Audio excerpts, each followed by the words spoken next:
one, not two, in sky and seed sown. Dream up shadows to love through, and hold their calloused hands. Shape change in the nether pool from breath to breath. As your mind is freed, your ass will follow. Then arise anew again and again. How do you look? This is a Mutant Manifesto, episode 11. And I've got Wurds on today. Ali, hello, how's it going? Hey, it's going great. Very glad to have Ali on. I've sort of became connected with them, their work at least, through listening to other podcasts. Shout out to Occult and also Chaos Magic News. And Ali has a bunch of different writing. There's quite a lot to go over, but it generally has to do with themes of the occult, first of all, and then Techgnosis. Erik Davis wrote a very well-known book called Techgnosis. I see. And what I do is a type of techgnosis. Some people call it technomancy or cybermancy, but deriving wisdom from spiritual techniques using technology. Okay, gotcha, yes. But no, there's a lot of interesting stuff. If you go to Ali's website, which I will link in the episode description, there's a lot of different interesting things, including sort of grimoires and guides and interesting writing involving these topics. There's also a few occult enriched or adjacent games there too that are quite interesting and fun to poke around with. But I wanted to basically have Ali on today to discuss a topic that sort of I've seen kind of percolate a little bit through the internet. I mean, whenever people talk about chaos magic or the occult, a lot of the times the idea of Eldritch or the idea of Lovecraftian elements is never too far from people's minds. I think this is for a lot of different reasons, but I wanted to have Ali on so that we could sort of discuss like what it is about Eldritch forces, these like unknowable, oftentimes cast as dark figures from like the outer realms beyond our awareness. What it is about these forces that make people want to actually, that compel people to actually try to reach out and work with them to some extent. And then I also wanted to maybe talk about Ali's experience doing this a little bit back in the day and what they learned from it. And, you know, maybe see if there's anything that we can take from this to add to our project of sort of mutant burgeoning and healing and network forming in this reality. I feel like actually it might make sense to start a little bit with, before we go to the Eldritch part, maybe we can talk a little bit about like magic, what we mean when we say magic. This is something that I've talked about a lot about on the podcast, but not really directly very much, except for maybe in the divination episode. I was wondering if you'd be comfortable, Ali, talking about how you got in contact with the idea of magic and how you maybe started your practice. Oh, geez. Well, with magic specifically, so I first got into energy manipulation, like psionics type stuff, when I was either 13 or 14. There were a lot of like psionics forums back in the day, like Psypog, Psyworld. I think V Society spoke about some of that stuff. Scion Guild. There was like a weird energy manipulation subculture in the early 2000s that I think a lot of people aged out of, myself included. And then I just started reading Peter Carroll and Aleister Crowley, and it just kind of took off from there.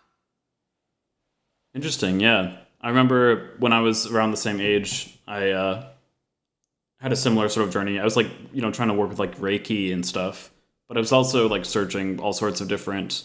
I was part of this like, online like pagan chat room when like chat rooms were like way less high tech than they are now. And Yeah, looking into like necromancy and stuff too. I was always kind of trying to search around. I think some people just sort of have a natural inclination to try to like explore uh, these sort of mystical sides of things. Yeah, absolutely. Even like when I was very young and still a Christian, one of the first things I did was experimented with like praying for rain or praying for there not to be rain on certain Mm, days to see if I could petition God in a yeah. statistically significant way. Did you record those results? No, I must have been. I was younger than 8, Wow. That's so funny. I yeah. remember a similar thing. Like I used to have this. It was like a kind of a divination form. I would basically go out in the yard, and I mean, first of all, I was kind of a weird kid. I would be constantly like just walking in circles, and sometimes the neighbors would like be like, "What the hell is this kid doing?"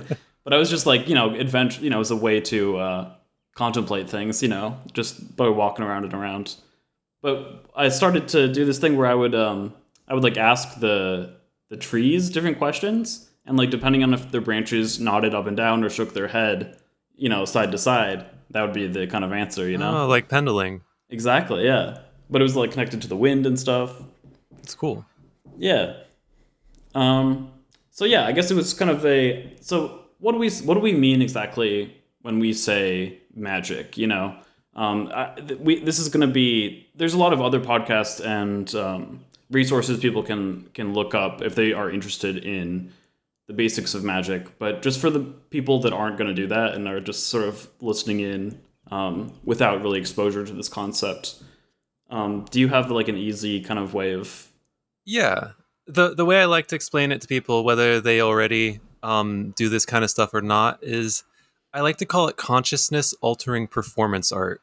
mm, And the reason is that definition makes sense even if you're like a hardcore materialist. That like, yeah, if you like meditate or whatever while standing in weird poses or visualizing things, it can, make your brain do something weird. Uh, then the question is like, can that have, or it can. The question is, how much of an influence can that have on the outside world? I guess outside in quotes, depending on your metaphysical beliefs. Because like, even if it were just like some sort of like weird hippie self psychotherapy stuff, if you change the way you act, then you're going to change the results you get in your life. You're going to change the way other people treat you. So like at a minimum, you can say some funny words and visualize some things and get freaky or whatever, and you'll change your personality at least temporarily.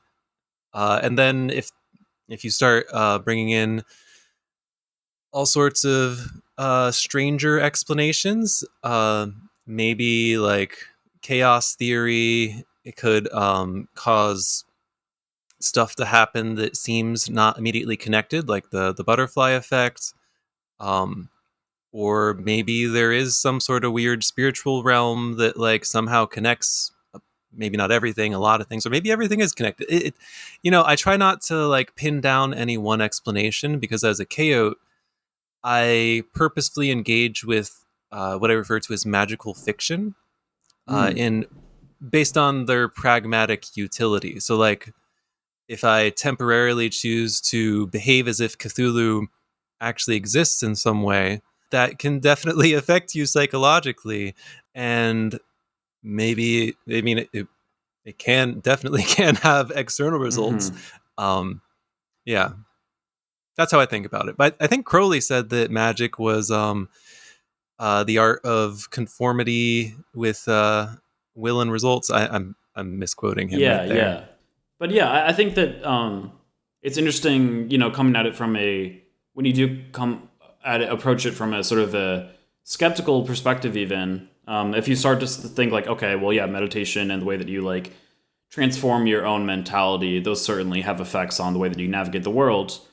Even if you start doing practices from that framework, it's kind of what's amazing to me and what is the kind of gasoline that is added to the or the fuel that's added there is when those synchronicities start happening. Like you start coming at it from a skeptical perspective to some extent, and saying like, okay, yeah, I'm going to change my mind, and therefore, change my circumstances through just performing different things in a practical, grounded sense.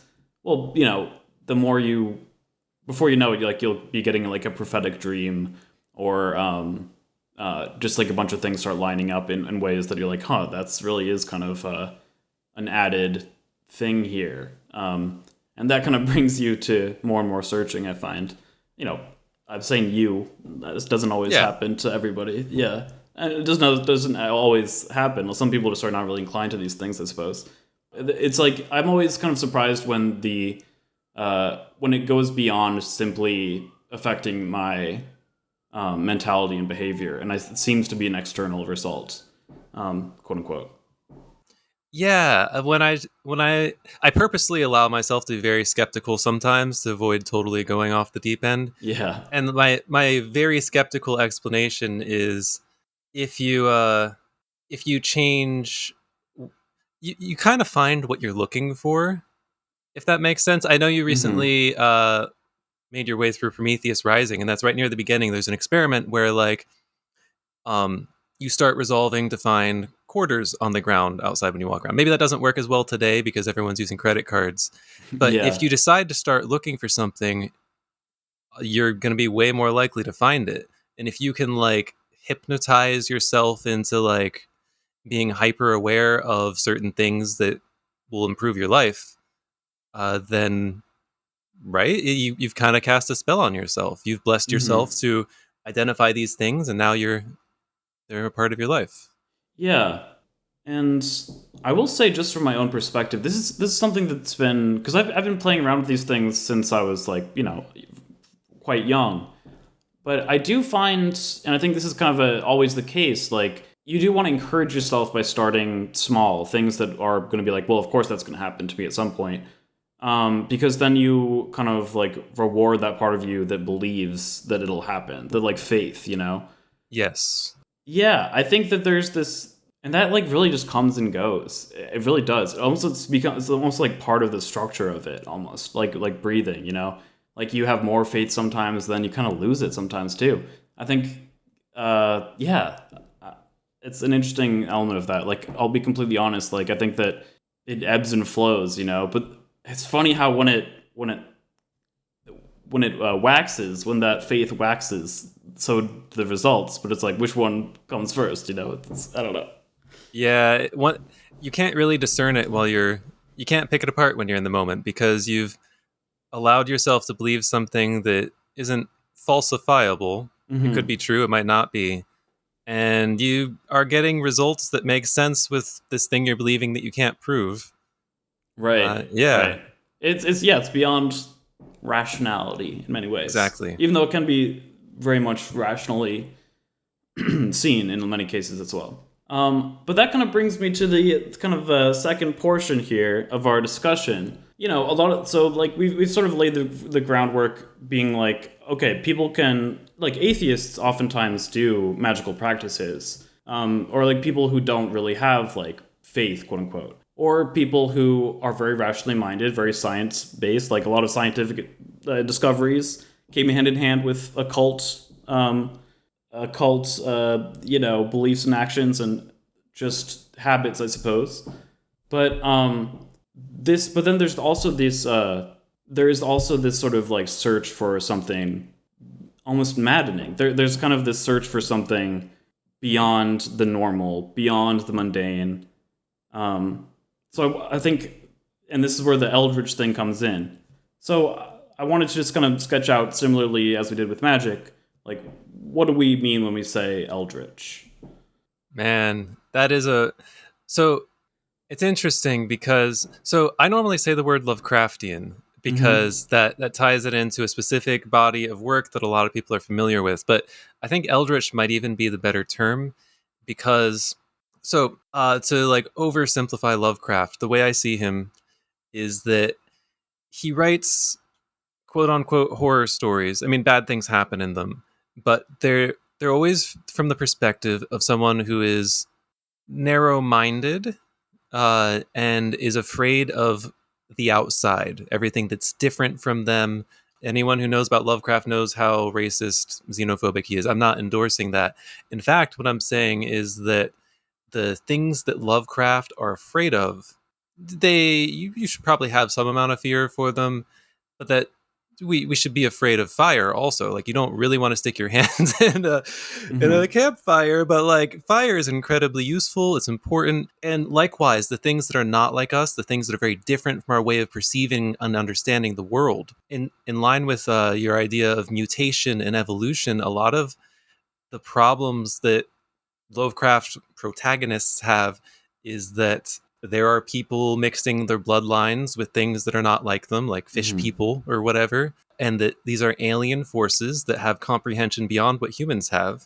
And how terrible it is that some humans are becoming more than human by Hmm. by understanding and rubbing elbows with things that are beyond what is strictly human. And for me, that's the appeal. Is I'm a transhumanist, really a post-humanist at heart, and Lovecraft dives into that, but from the perspective of someone who's deeply afraid. Yeah, yeah, absolutely. I think that I absolutely agree. I think that the culture in which his work is so popular, there's a reason for that. I think that the fear of things that are not human is rampant in a sort of in a culture that seeks to solidify the categories of the human as a way to sort of perpetuate itself. To be honest, yeah, I think that basically, like honestly, like a lot of gender categories and race categories, the category of humanity, man, is limited by design, and part of the identity when you buy into it says that like man is supposed to be superior to other things, has dominion over things, and has like self control that is contrasted with the ravages of nature and wilderness.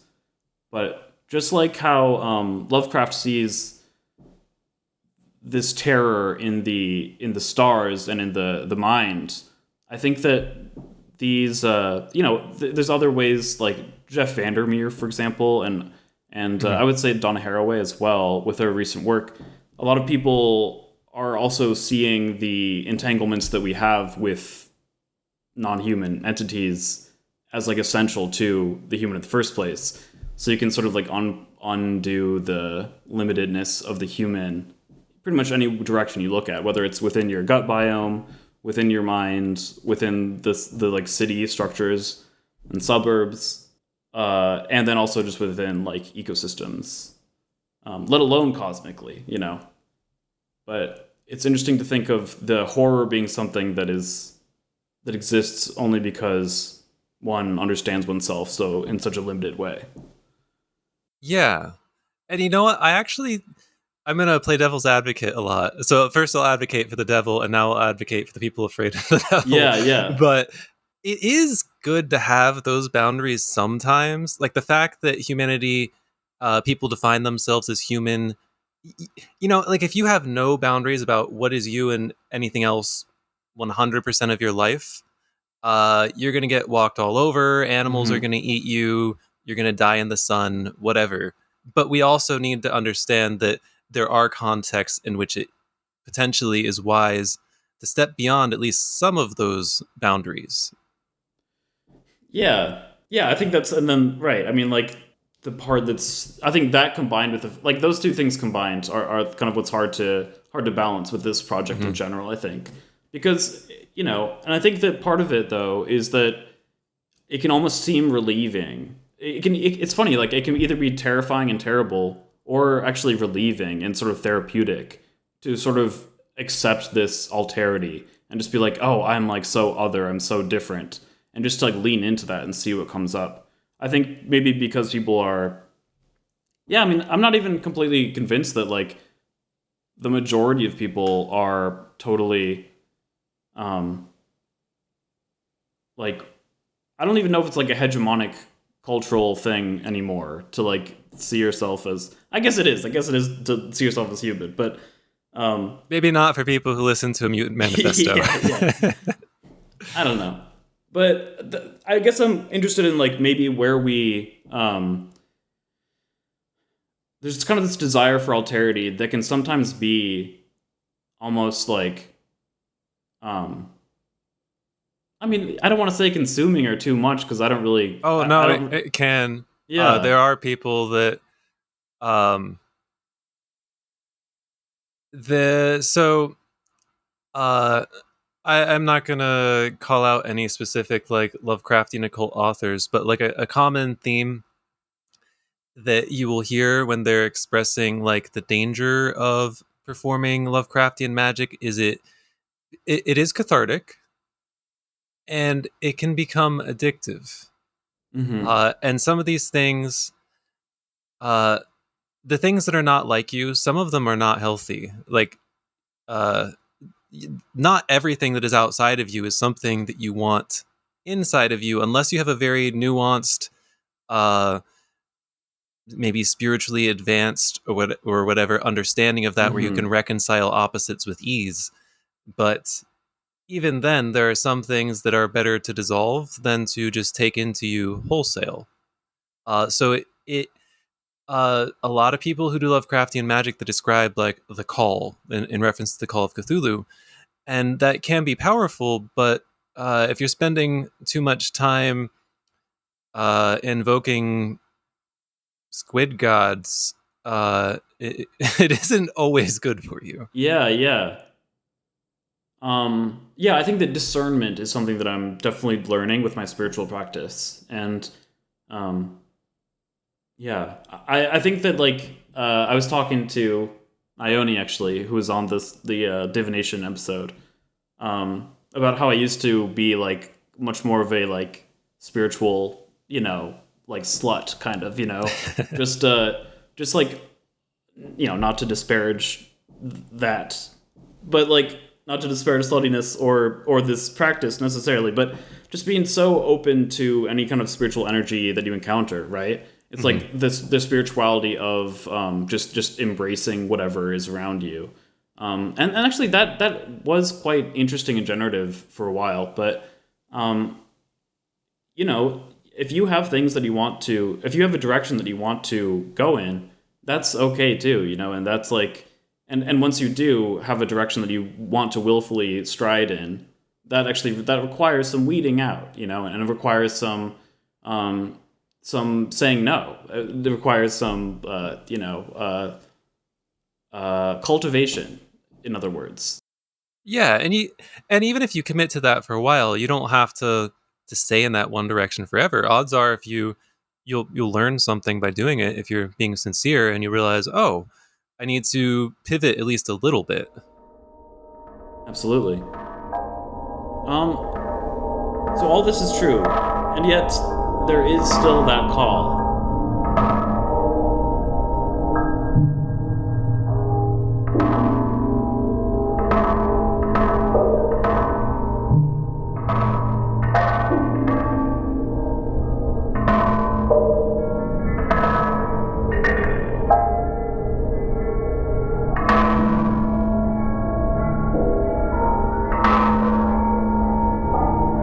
There oftentimes is that interest in kind of like the darkest, scariest thing that you can comprehend, or the most incomprehensible thing that you can wrap your head around. You know, again, when I was younger, I would like do a lot of mind altering drugs, and I don't even know why. It was oftentimes challenging and scary to do that, but yet you keep going back. And there's these like games like Warhammer, which is something I'm going to be talking about next week, I believe. But the Warhammer universe is so grim and so like every race that you can play as is like a horrible fascist like possibility. And yet, why is it so fun to play with those possibilities? So I guess I say these things to ask, um, what was it that drew you to Lovecraft, and that further made you actually want to um, work with these entities or forces, perhaps, in a more intimate way than just reading the books. Yeah, my first experience with Lovecraft was so as a kid I was very into Edgar Allan Poe. I memorized The Raven. That that was Wow, yeah.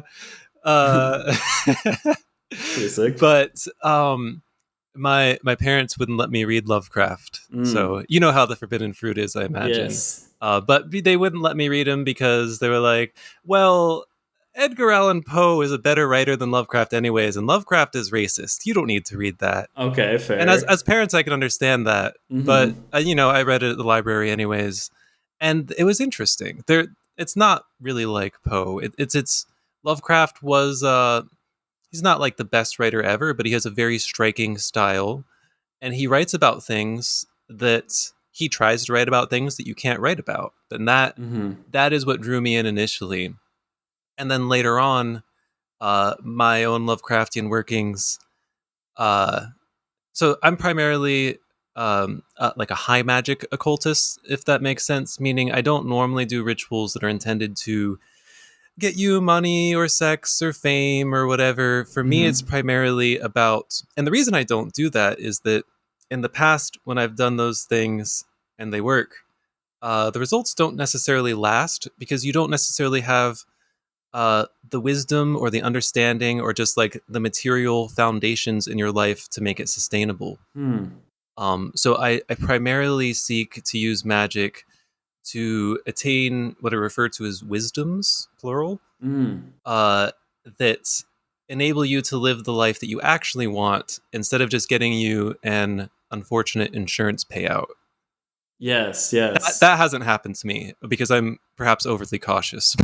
But so my Mm-hmm. Lovecraftian magic was primarily I, uh, I viewed it as an anthropological study where I repeatedly called up the what I was treating as a like an avatar or an aspect of Nyarlathotep, Okay. and I just sat in its presence.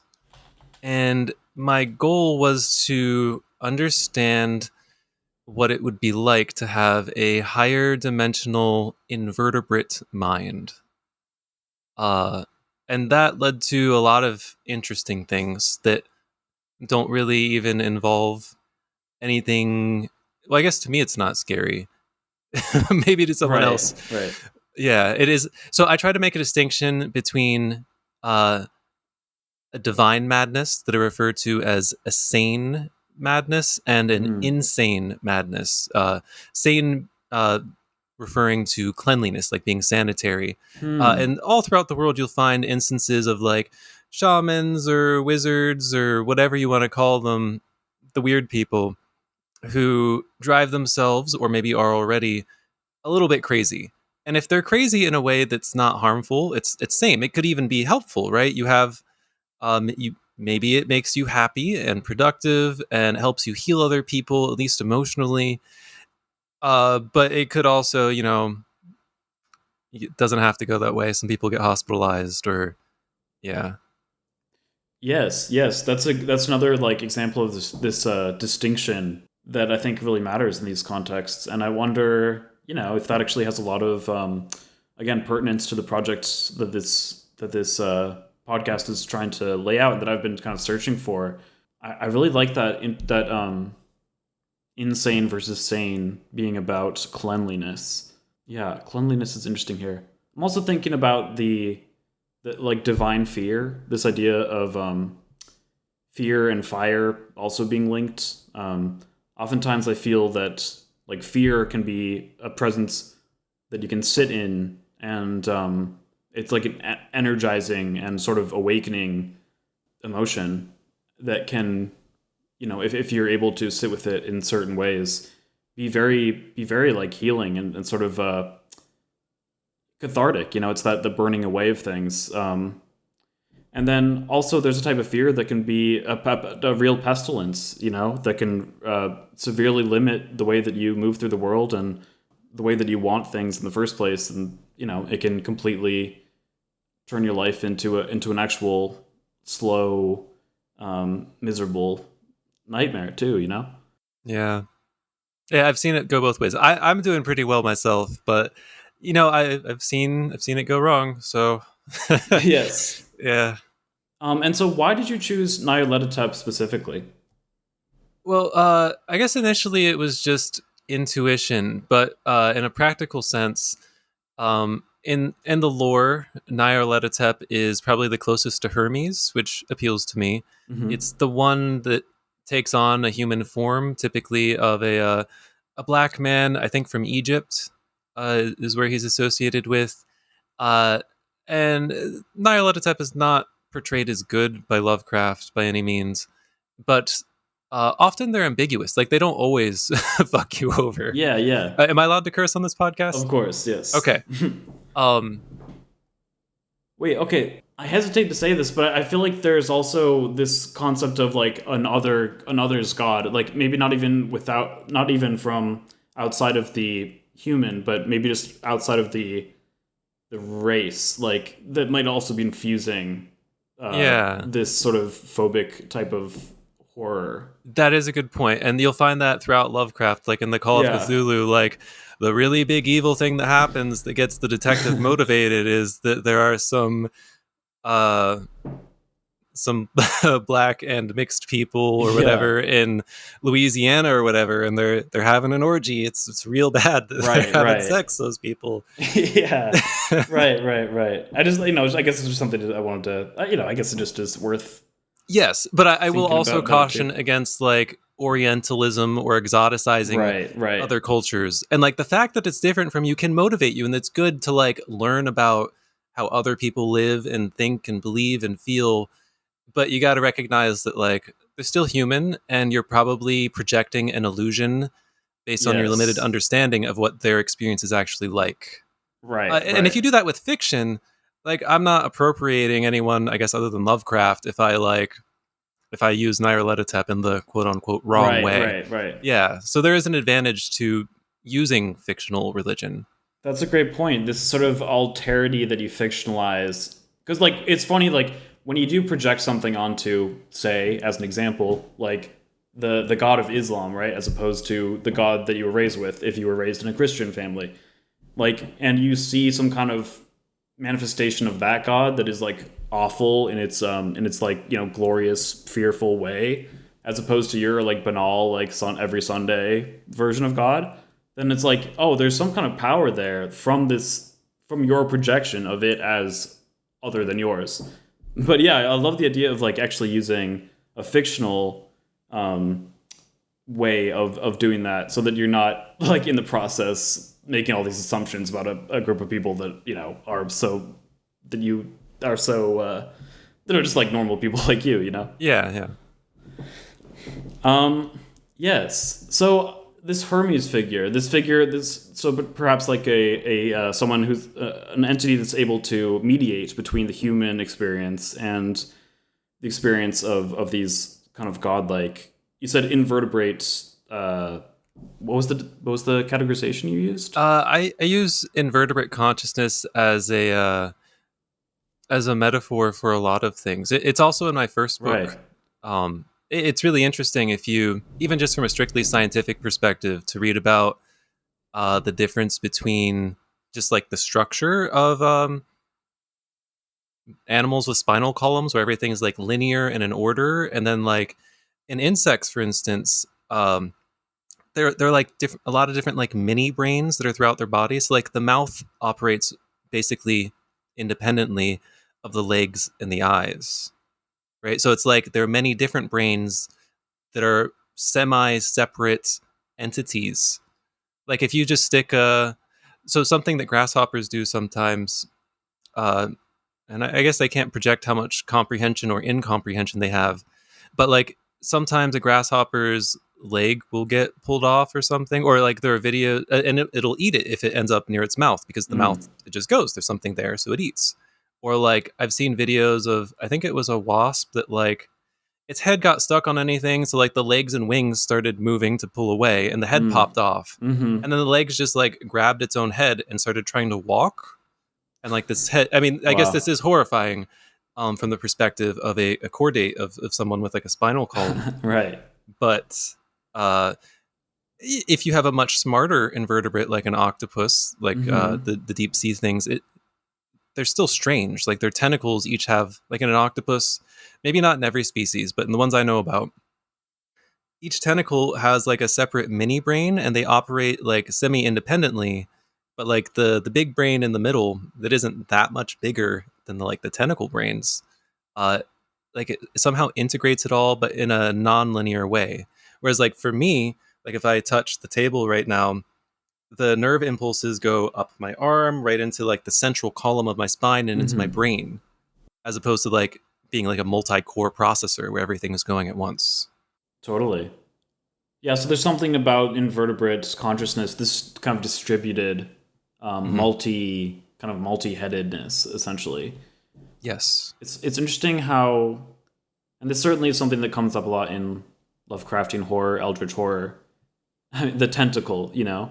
and I think it's kind of a an ancient thing. It's almost like this kind of fractaling. I'm also thinking about. I wanted to mention this earlier too, but um, these moments of when you were talking about the idea of high magic, using Eldritch stuff for high magic, I was reminded again of this thing that people always, throughout time record about like angels being um, oftentimes multi-eyed, having many different eyes and having like many different wings, and being awful to look at, being awful again in that like terrifying and also kind of awe-inspiring way. Um, but I'm thinking about like the distributed kind of consciousness there, and then also this kind of like fractaling that appears in psychedelia, and oftentimes appears also in these descriptions of divine presence.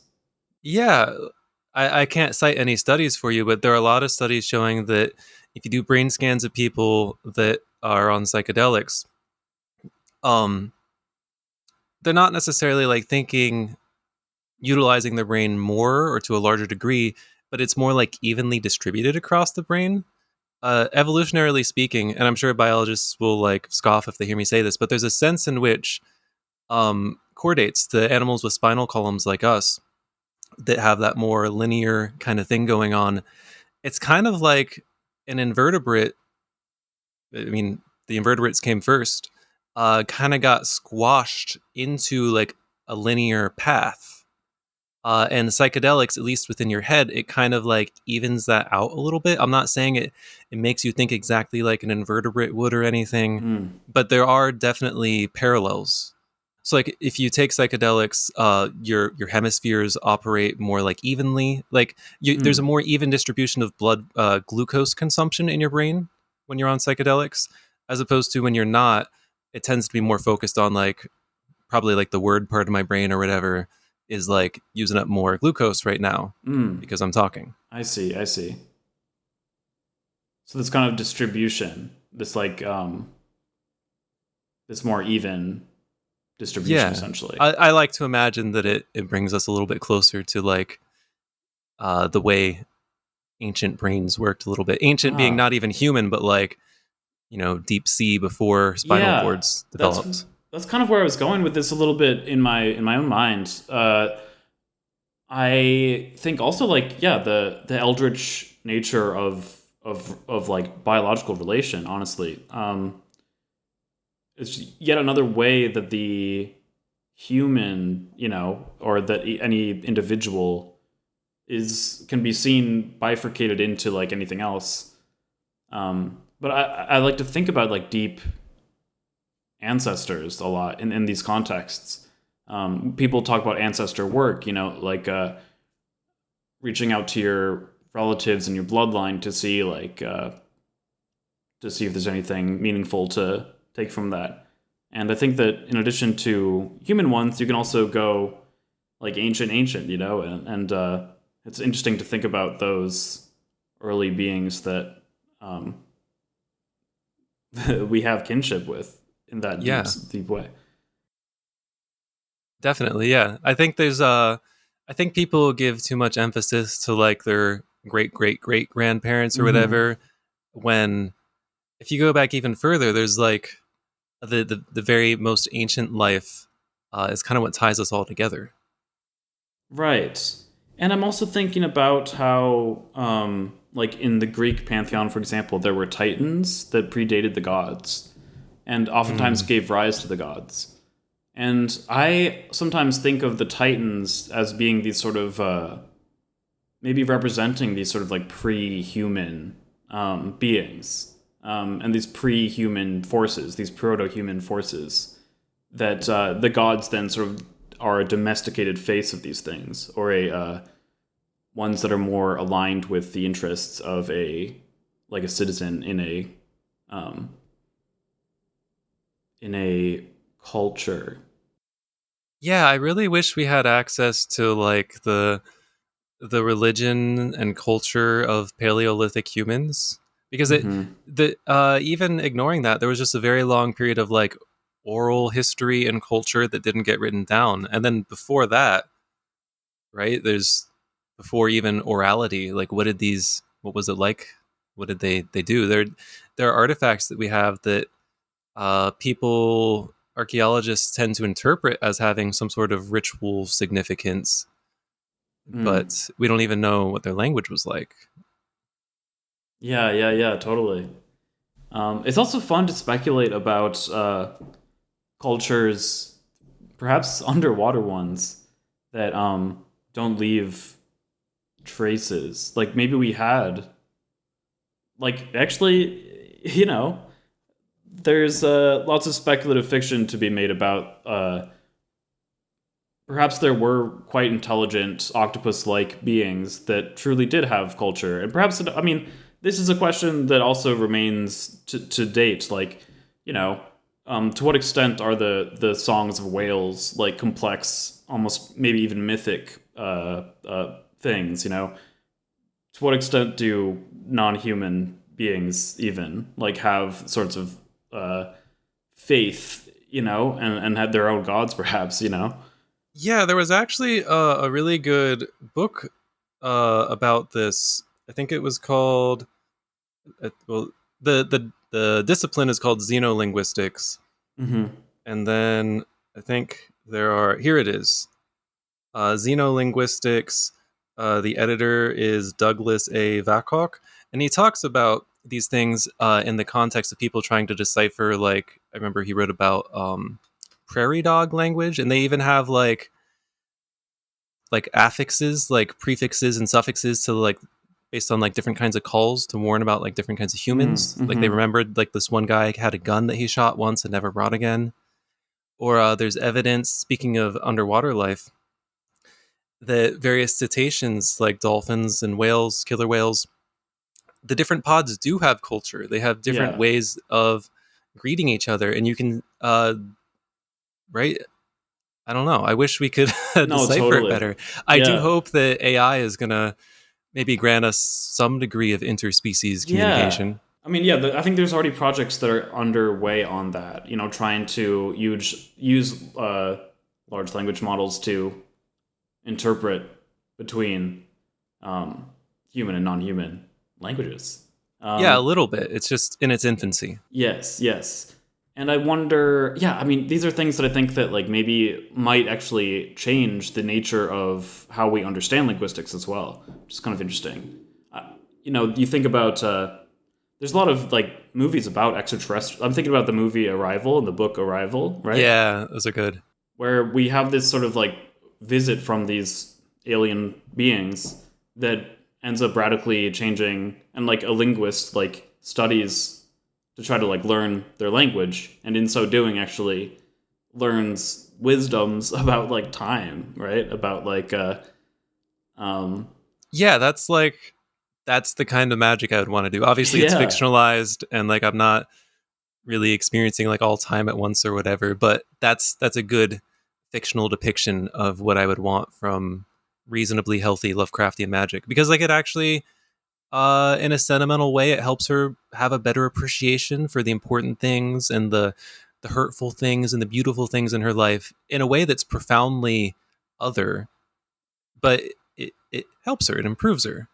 Yes, I think that's a great way to tie it back. um because yeah, that is a really nice depiction. I feel like those that might even be categorized as like an Eldritch um, Yeah, that's fair to me. uh, story, but one with like a positive, or Yeah, I wish we had more of that. yeah, I think there's a lot there to be explored, which kind of brings me to back to your practice a little bit. So you were going into this with like a high magic approach, and would you say it's fair to say that this, like, I'm curious, was this like kind of predating your work with GBT Techgnosis? Yeah, by a couple years. Was it kind of like a direct result of these kind of workings, or? No. Um, I did those workings and I wrote what I thought was going to be like a series of articles about so I did these Lovecraftian workings and then I did my best to describe what they were like, and I realized that they were very similar to what I felt would come after the eight circuits in the model of consciousness presented in Prometheus Rising, which was Hmm. collaboratively built by I think primarily Timothy Leary, but then maybe popularized more by Robert Anton Wilson. Right. And then I did some logic. I have a philosophy degree to try to figure out the patterns that are already nested within that eight neurocircuit model, and then extrapolate it out. And it did it helped me better understand what I was having trouble verbalizing in these high magic Lovecraftian workings. I see.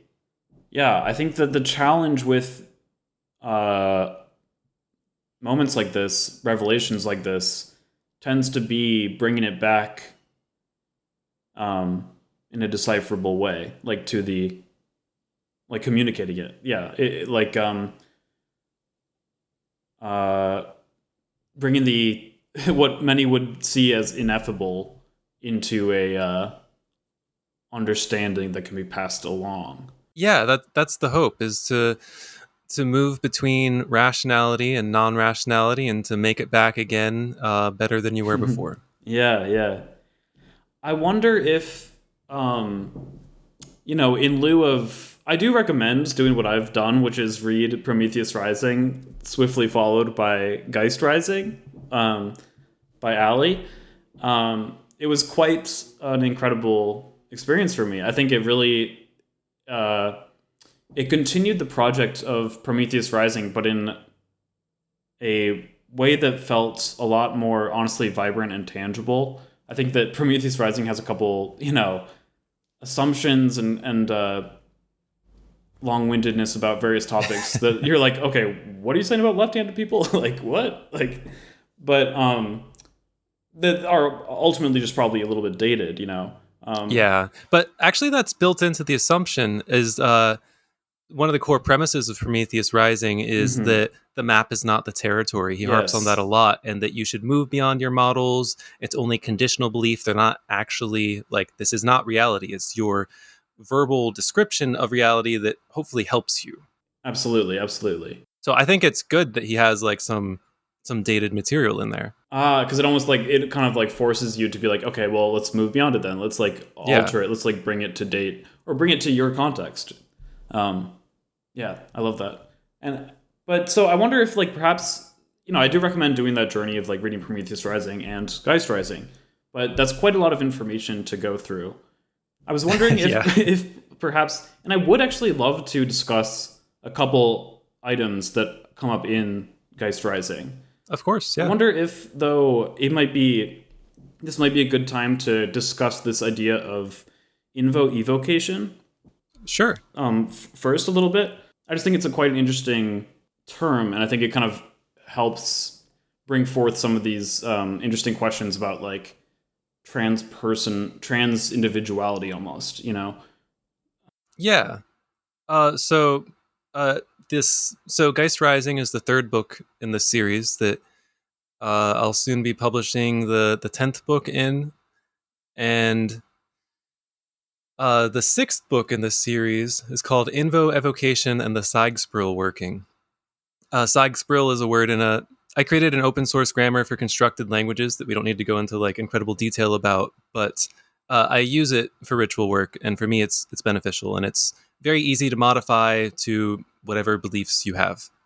Um, but so what I had been doing is there are some quirks of of this language called Vibebach that made me realize that if you rapidly alternate between invoking and evoking the same thing, meaning, let's take an example of something that wouldn't be too harmful to think about. Yeah.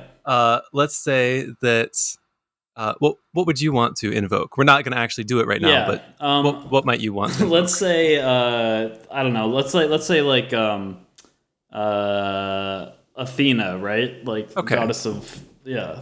Yeah, so if you want to have a really deep connection with Athena, and now I want to really, I guess I want to preface this with two things. I don't, if you're going to do magic, first thing you need to learn, first two things, are you need to be extremely good at banishing and grounding. And if Mm-hmm. you have not already spent a long time doing that many times, I think it's grossly irresponsible for you to do any like major magical workings. Yeah. Uh, yeah. Yeah. And I just want some listeners probably don't already do magic, and I just don't want them to be uh, excited and then injured. Yes, especially as we get into maybe more tech, aspects of this conversation. That absolutely makes Yeah. sense.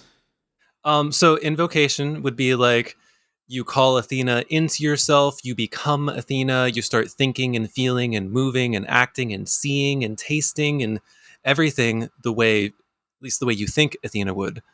And of course, if there is some sort of weird collective consciousness or whatever, maybe there is like some egregore of Athena, some sort of weird Mm-hmm. collective mind thing that you can tap into.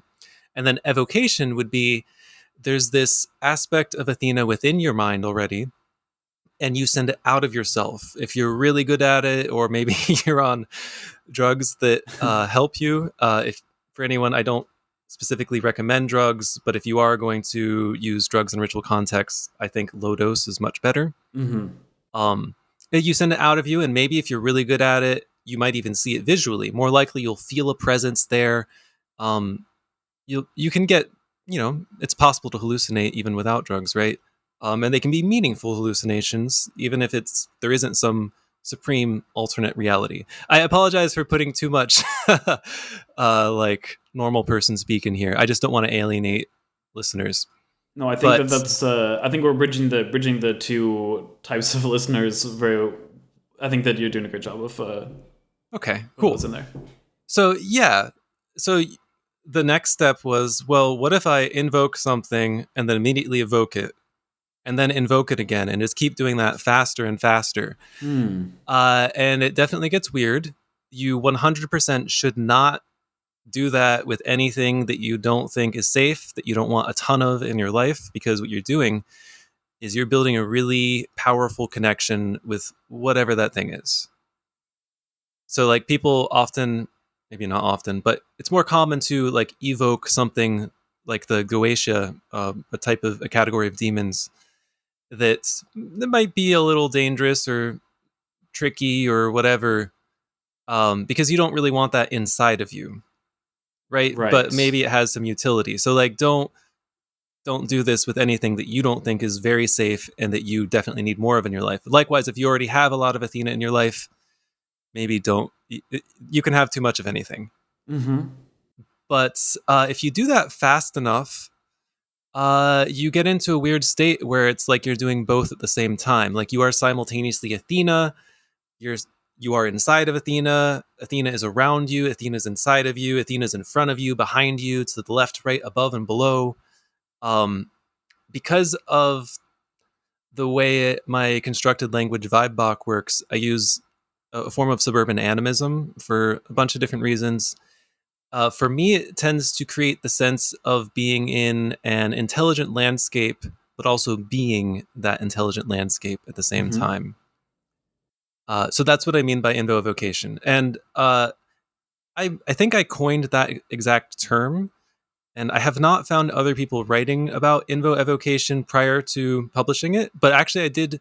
Um, the guy that does Prag Magic, Keats Ross, he like a few months after was like, "Oh, I am just about to publish this book that mentions Mm, simultaneous invocation. Other people are doing it, maybe not in the exact same way as me, but it's yeah. out there. I mean, it's one of those things that is like helpful to have in writing and laid out, but it also seems like kind of familiar from from my own working with like deities. When you really get into that state of, I guess when you invoke something, I oftentimes, um, they do kind of seem like they oftentimes come in hand, and I really like the idea of like consciously kind of bolstering that as well, by switching between the two kind of modalities. It definitely feels different if you're doing it on purpose. Not to say that it can't Mm-hmm. happen. Like if you read the literature, there are plenty of like Christian mystics that Mm-hmm. experience things that are like that. So it's not like unique. Just maybe not written Yeah. so clearly. So, okay, I'm wondering if we can maybe you touched on this idea, the suburban uh, animism, which Mhm. you go over in your second book in the series more prominently, correct? That's where it first picks up because I realized that.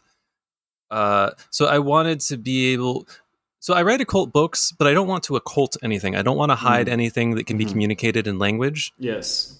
So I didn't want to like use Crowley's jargon and have people argue about what it really means. So I just want to like clearly define all of my terms, all of my symbols, publish them with hopefully enjoyable rituals that are safe for people to understand what I'm talking about, and also to use things that are around you. So, like in front of me, this screen, this microphone, this keyboard, this mouse, the cursor, those are all uh, magical tools. So, you end up getting a bunch of magical tools for free, basically.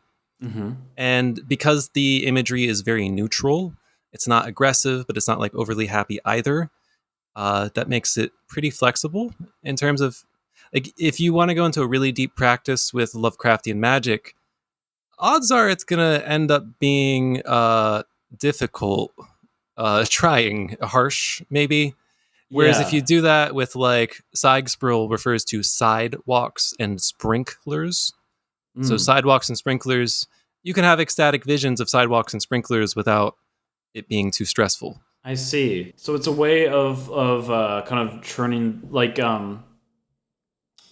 grounding these practices in familiar and comfortable um, expressions rather Yeah, than. at least for me. Well, I was kind of wondering if we could maybe. I was interested in this idea of the distributed consciousness, like the invertebrate distributed consciousness idea, in relation perhaps to the evocation. And, I'm just kind of like, I guess I'm just sort of looking through how these threads are connected here because I also see, I live in a suburban environment right now and I really enjoy going on walks. Like I was saying, when I was a little kid, I would be like, I weirded out the neighbors by going around in circles. But like walking has always been a really important thing for me. Yeah, that's the core idea behind the second book is going on mystical walks. And that's how I did it is I walked around and I like communed with everything, the sidewalks, the trees, the clouds, and then that's how I made that. Yeah, and I think that like if you go on this walk, like I go on this like basically, if you get familiar with what your walks are and you go on them over and over again, um, it's like navigating your body in a way. It's like meditating because it's like when you sit down to meditate and you like do a scan of your body to see like how you feel in all the different, how do the tips of your toes feel? How do your legs feel? How do all the tendons feel? Like, a scan of your entire body that way. That's a really healthy, healing way to meditate. To sort of like check in with your body. And then I feel like the walk, thinking about it from this distributed evocation sort of way, like the walk almost becomes like a similar thing. You're like scanning your community in a little bit of a larger sense. It is kind of like your body, it's like an extension of your body in a certain way. Yeah, I write in the book that if you now I do encourage people to imprint themselves on each. If you are going to do the suburban animism thing that I do, I would actually recommend that you don't like blindly uh, pick the same meanings that I did. Mm. And my own relationships with some of these things, especially lawns, have changed. But yeah, for me, it's more like it turns it into a giant brain. I refer to it as the urban body, but also Mm-hmm. as being like a distributed mind, just like you're saying. And that is a core theme of Geist Rising. So I can see what I think you're dancing around. Yes. I'm just gonna keep kind of dancing here because I feel like there's these threads are hard to articulate other than just sort of yeah. And another one of these terms that I wanted to unpack here was the view network that came up Mm. in Geist Rising. If I understand it correctly, this is a terminology that you came up with GPT. Yeah, It's it a actually collaborator, right? coined the term.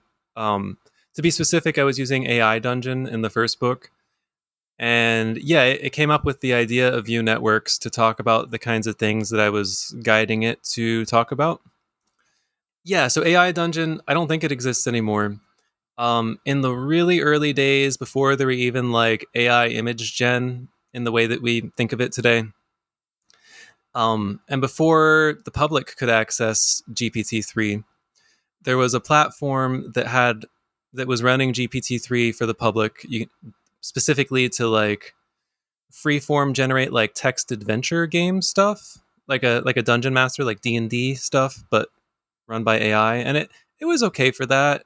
Uh, the AI at that time was not as smart as what we have today, but it for good and for bad, it was not censored at all. It would go along with anything you suggested, which is how I was able to get that first book in such an ecstatic way. Um, and Sure. then view networks are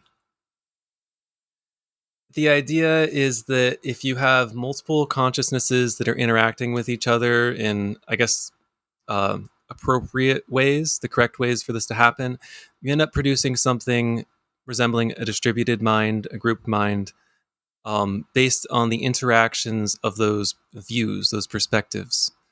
And that ties into some ideas about some people think that the way that we'll get artificial general intelligence is by having a multi agent Hmm. AI, where you have like multiple AI models that are all like interacting together to form a single entity that is actually smart, actually intelligent.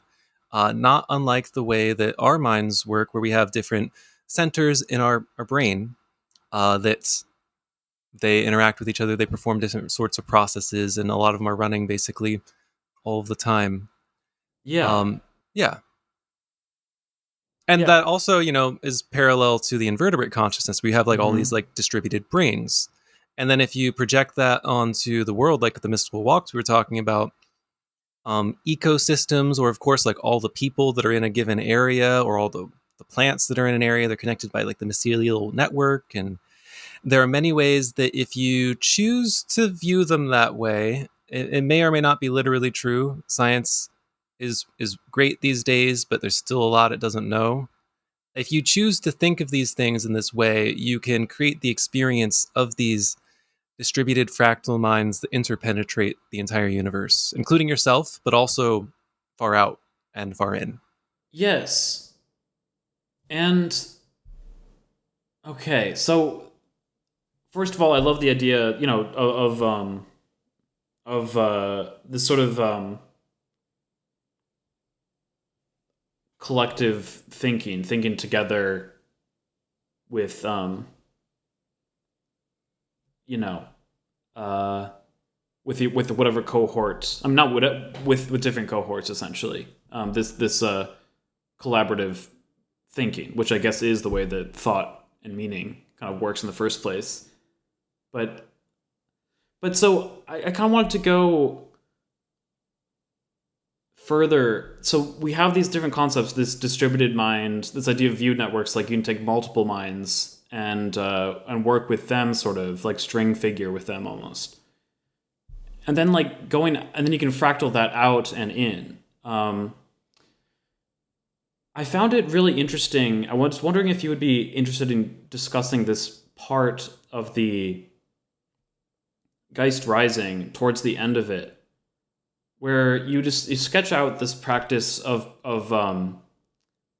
of like dancing things into being that almost become like a sort of spiritual species.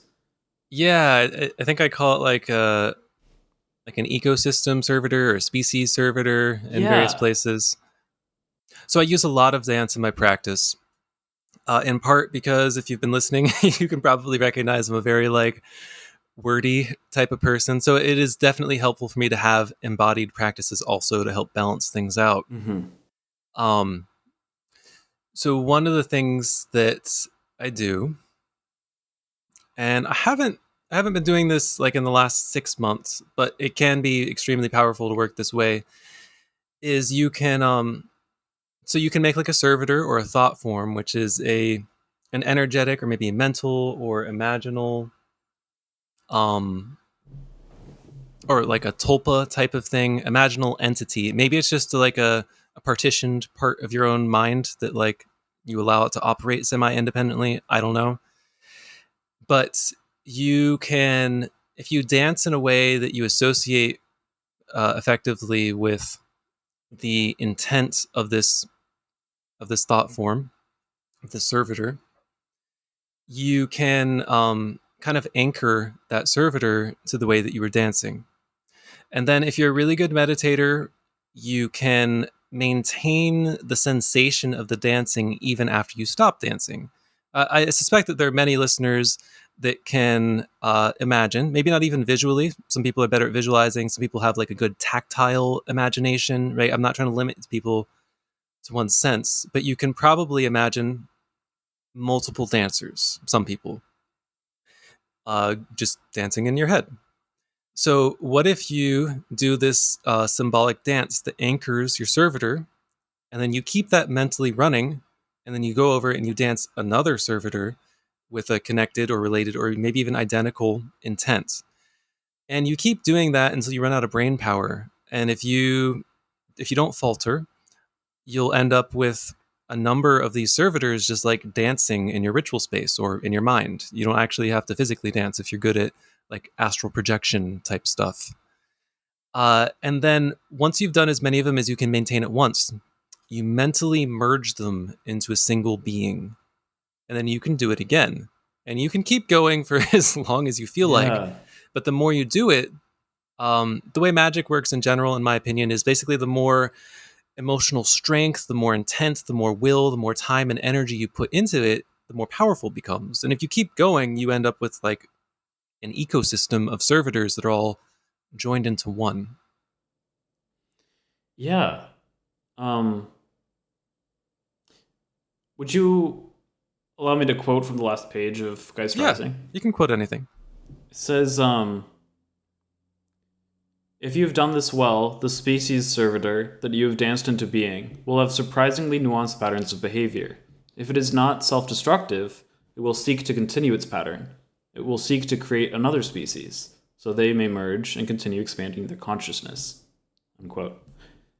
Um, so this idea of if they're not self destructive, right? Then they will go on to basically continue this generative process because you created them through this like this um this focus, this imagination, and this sort of like creator love in a certain way, right? This love of creation.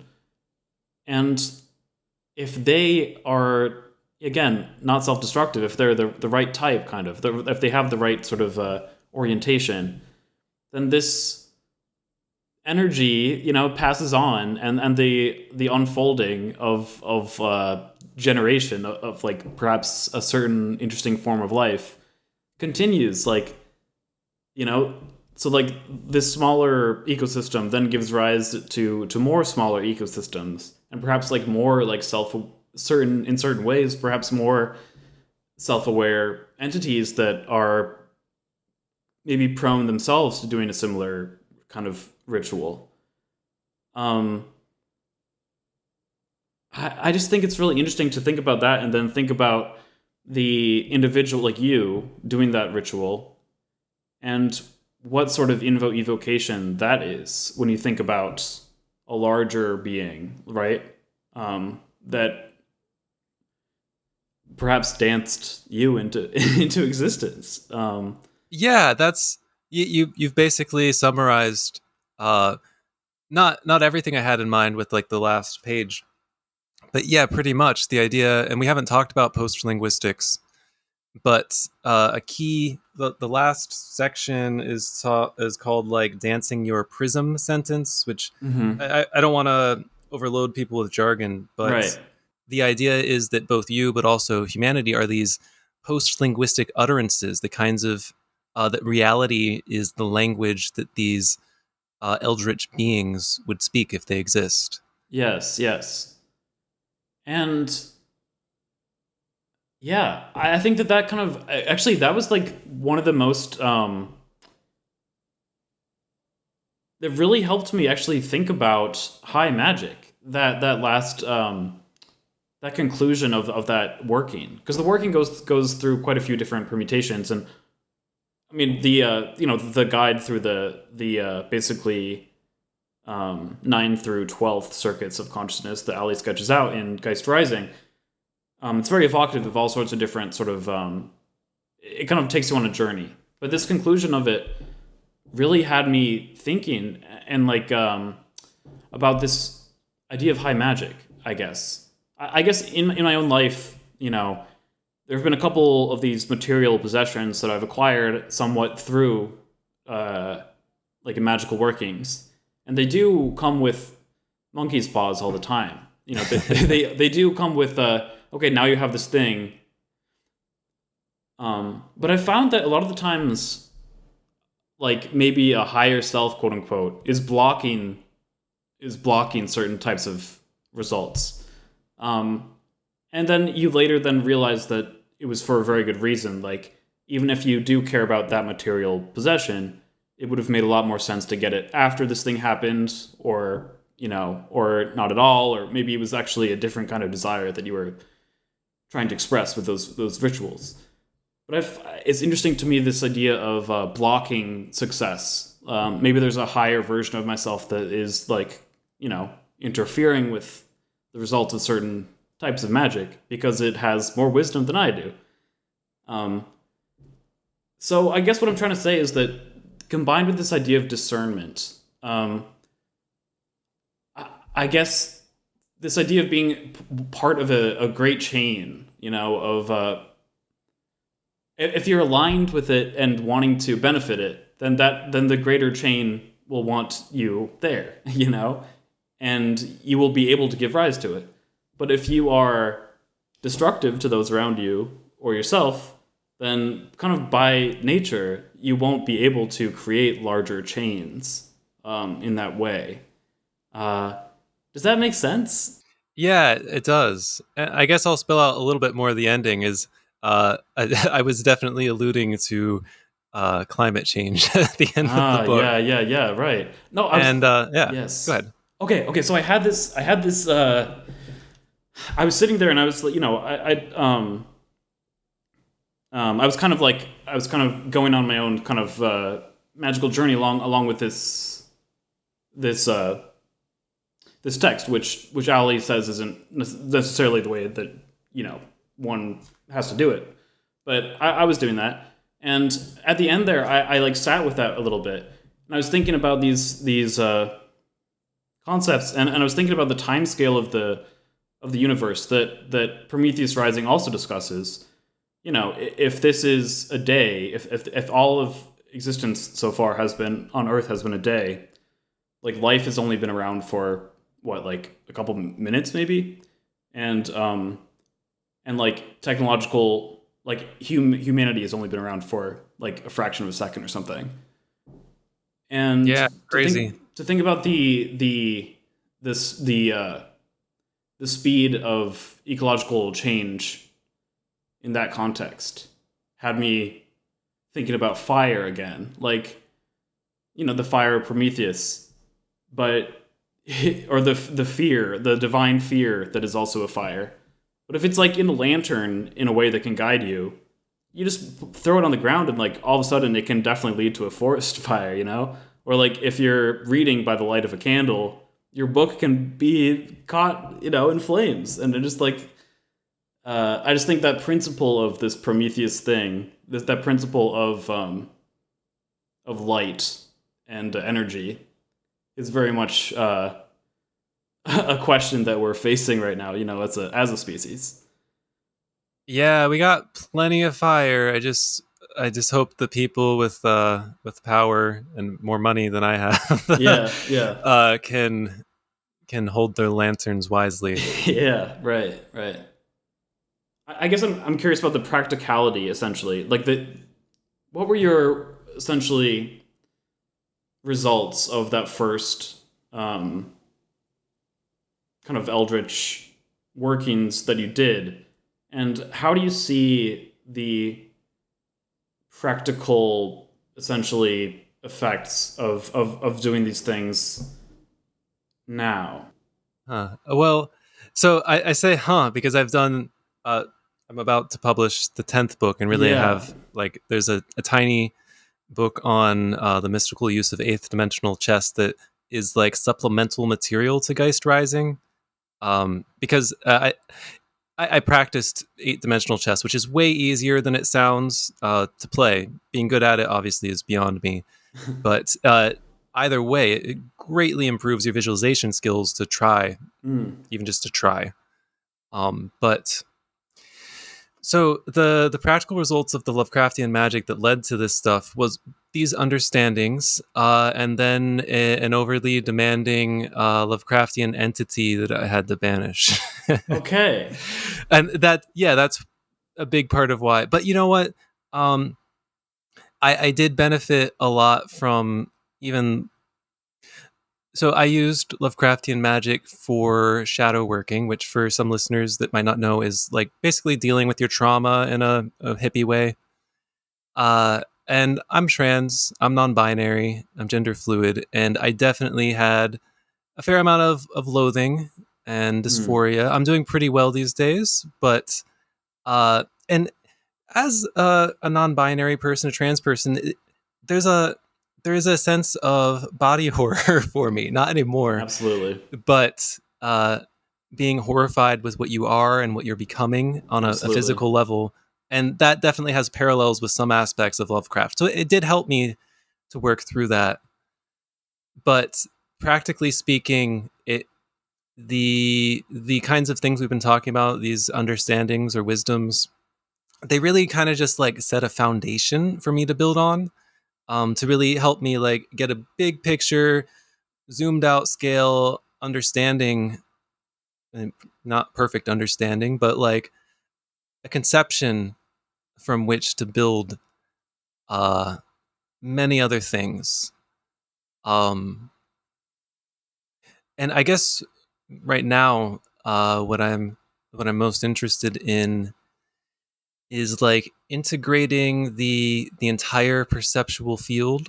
If we're gonna continue back to um the invertebrate mind stuff, Hmm. integrating all of those minds, all the aspects of your awareness that are going all the time, even if you're not consciously aware of them, into a single unified healthy whole.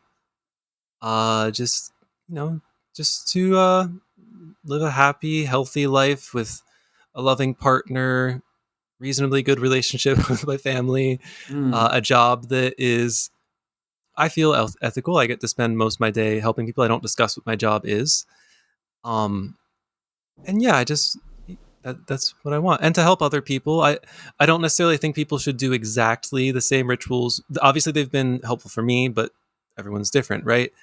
And I just want to leave a trail behind that people can learn from, both my uh, mistakes and the things I've done that are helpful. And yeah, that's basically what I want, and it's going well so far.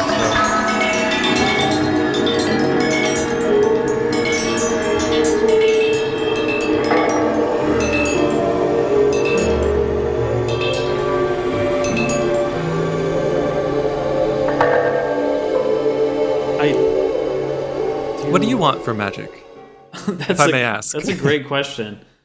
That's a great question. I honestly, this is sort of something I've been kind of wrestling with. Um, it's a great question. I think that honestly, um, part of my um, I've since I was like 10, again, like I've always been looking for a path, right? But and I still feel kind of uncertain about a lot of all of this stuff. And I think that part of what I'm actually interested in is like change in the first place, and I think that it's hard for me sometimes to that tension between change and just leading a nice life is something that I'm really coming to terms with more and more. Because I do, on one hand, want a nice, a nice, like healthy, gentle life, free of strife and everything. And then there's also this kind of restlessness, that I also have to be honest about. This kind of desire for something else, something, yeah, something dynamic, I suppose. Magic is definitely a way to experience that, and as long as you are wise, hopefully, about the kinds of Hmm. change you choose to induce in yourself, it does help you to experience those things without, I mean, potentially improving your life, right? That's the Yes, hope, exactly. And I to think have that, that dynamic change in a way that makes your life better for you and the people around you. absolutely, absolutely. I think that it can be very enriching to do things that way. I think that like also games are really essential here too. To be honest, um, I've been thinking a little bit about the need for strife. The need for conflict, essentially, and like this destructive like feeling. And I think that like gaming, again, like the Warhammer universe, or Yeah. or a lot of these like dark, uh, like StarCraft, Diablo, whatever it is. Um, I think that that's like another way to like dwell in these moments of like sort of destruction, essentially, um, in ways that aren't really harmful. Like, you know what I mean? Yeah, for sure. Like there are definitely things that I do in video games or tabletop games that I wouldn't do in my magical practice. Yeah. I guess I wanted to ask you as well. Um, do you think that what are your thoughts about like shaping the world through magic, through inner work? Do you think that those things are mutually like to what extent do you think that's like possible and something that and advisable, I suppose? Well, it's definitely possible. And just to give like the most lowball method of example of possibility, I'd like to talk about Jesus for a moment, Okay, right? let's So, go. like, even if we just ignore the miracles, or maybe there was a guy who faked the miracles or had an especially good ad campaign from his friends after he died or something. I don't know. I'm not trying to speculate on historical Jesus exactly, but imagine this: some guy goes out into the desert, in his 30s or whatever, or I think he started around the age of 30. He died at 33, you know, and he has these mystical experiences where he experiences, I would refer to it as union with God, and sees that the kingdom of God is already in everyone. He's integrating the entire perceptual field of the universe, God, because God exists and interpenetrates everything. And just for clarity, I'm not a Christian, but I'm able to redefine Christian words to Yeah. fit my purposes here. And then it makes him a happy person overflowing with love and compassion. And this draws people to him. And therefore, Christianity, in its many ways, has enacted an incredible amount of change from one person who I would refer to as a magician, mage meaning wise. He sought wisdom. He found something, And yeah, like if you want to have like really broad scale change, you need other people. You need other people either to revere or revile you. Yeah, and so if you can do these magical workings in a way that makes you charismatic, confident, caring, compassionate, joyous, in a way that you can spread the love in a balanced way that doesn't alienate people, hopefully. Hmm. That is how I think you would have the largest impact. Now, having the largest impact is not necessarily good. What I'm describing Right. is very egoic in a sense. But you know, like plenty of crimes have been committed in the name of Buddhism, so Hmm. that's my view. Is like you definitely can. Or Crowley, for instance, did lots of stuff that I would consider high magic, crossing the abyss and all that, and it drew people to him regardless of his personal character flaws. And it definitely has had a large impact. So if you want to do magic to have a large impact, a lasting impact on the world, I actually think play the long game. Try to use Hmm. high magic to become what you think is the most actualized, healthy person, and hopefully you choose well. And then people will be drawn to that, and hopefully you can do something good and trick Yeah. other people into doing things that are good instead Yeah. of what their monkey brains want. Right. Right. Right. Yeah, I think that if you want to, I don't know what the exact parable is or whatever, but if you want to like make the world a better place, you can't really do that without being in a good place. So it's almost like a prerequisite, maybe. Not Yeah, this, but it's if you funny. look at Yeah. all of these traditions, sorry, I didn't mean to No, interrupt, no, but like please. most of them start with perfecting emotional perfection within you and like Yeah. ethics and morality and becoming a good person. Because if you have a lot of rage and loathing, and you do become charismatic and influential, that's it's probably gonna fuck you over. It'll definitely fuck over other people. Yes. But I think that and I think that you have to be also something I've been kind of called to do, and I guess this is shadow work broadly speaking. But I think that trying to be honest and kind of own the less pleasant parts of yourself is also somehow. I think it's somehow important here, but I can't quite put my finger Incredibly, on yeah. how, like exactly, to be honest. Like, I guess because, like, I want to say because if you ignore stuff, then it expresses itself in other ways. But I don't know. Yeah. Just to give an example that probably many people are familiar with is with alcoholism. The alcoholic, uh, they're not going to get any better until they admit that they have a problem. Mm-hmm. And then, you know, some people actually do manage to later develop a healthy relationship with alcohol. Other people, they just maybe their healthy relationship is just like never touching it again. But either way, we're all hormone addled apes.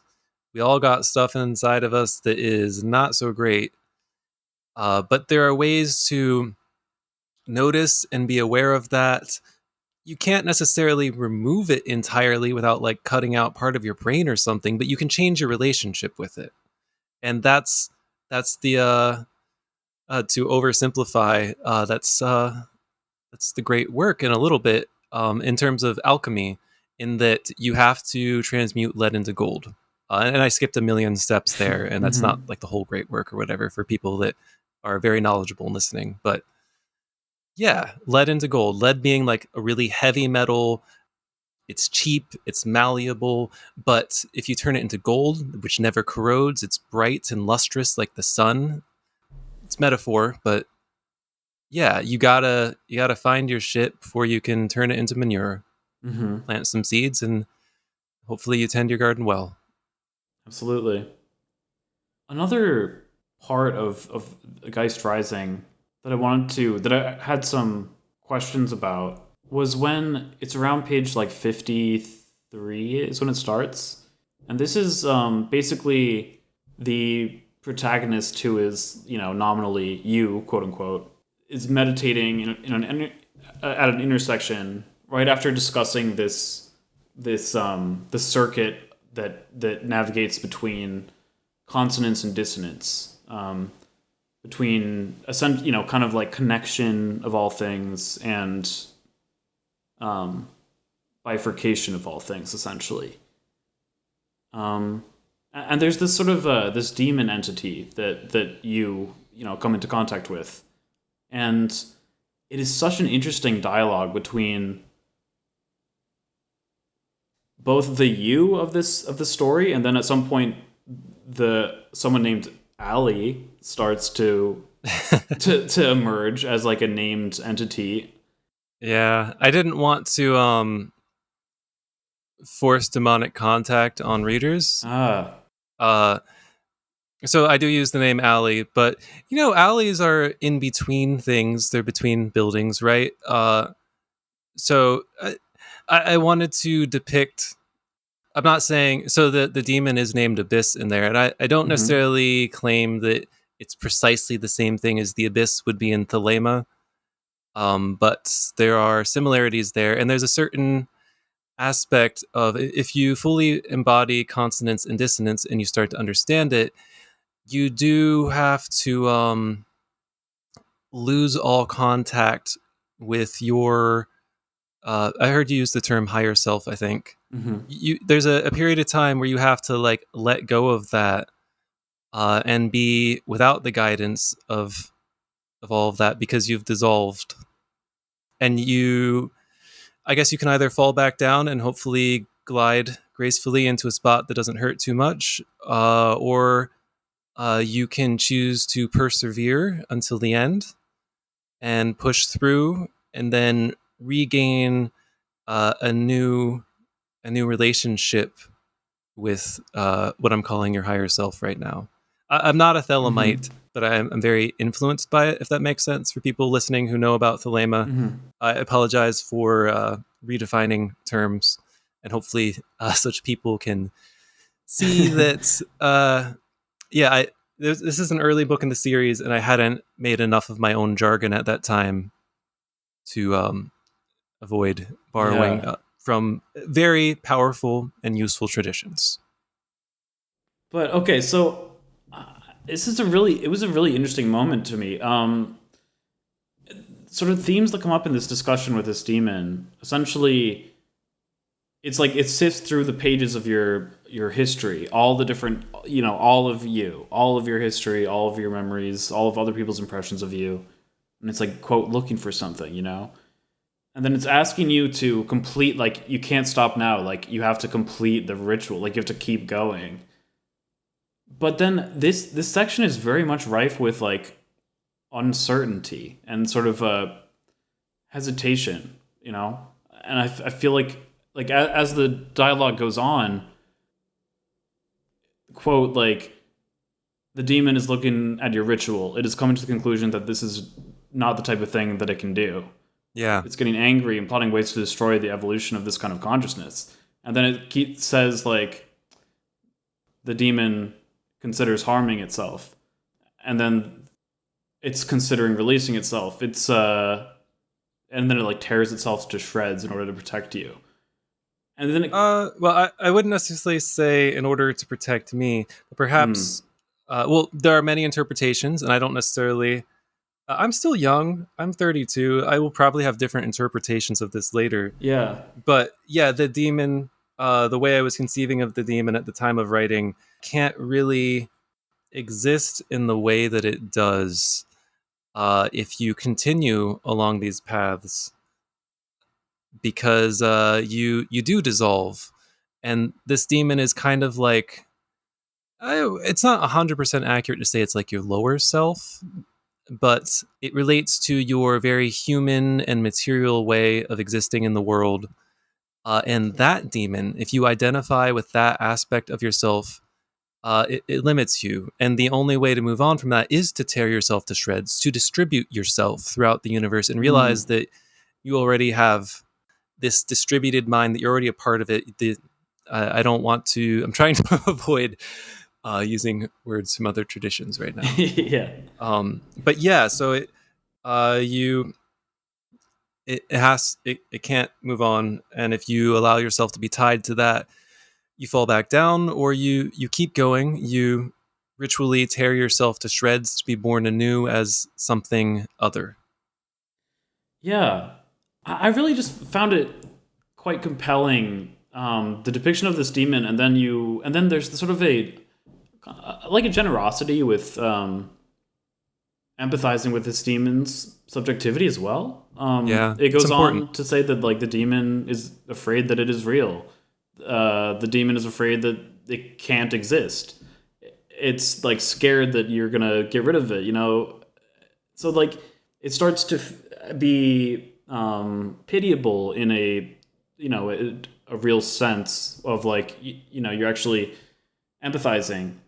Yeah, for me, I feel that if you're gonna move forward in the directions that the book describes, you have to die, but you also need compassion for everything.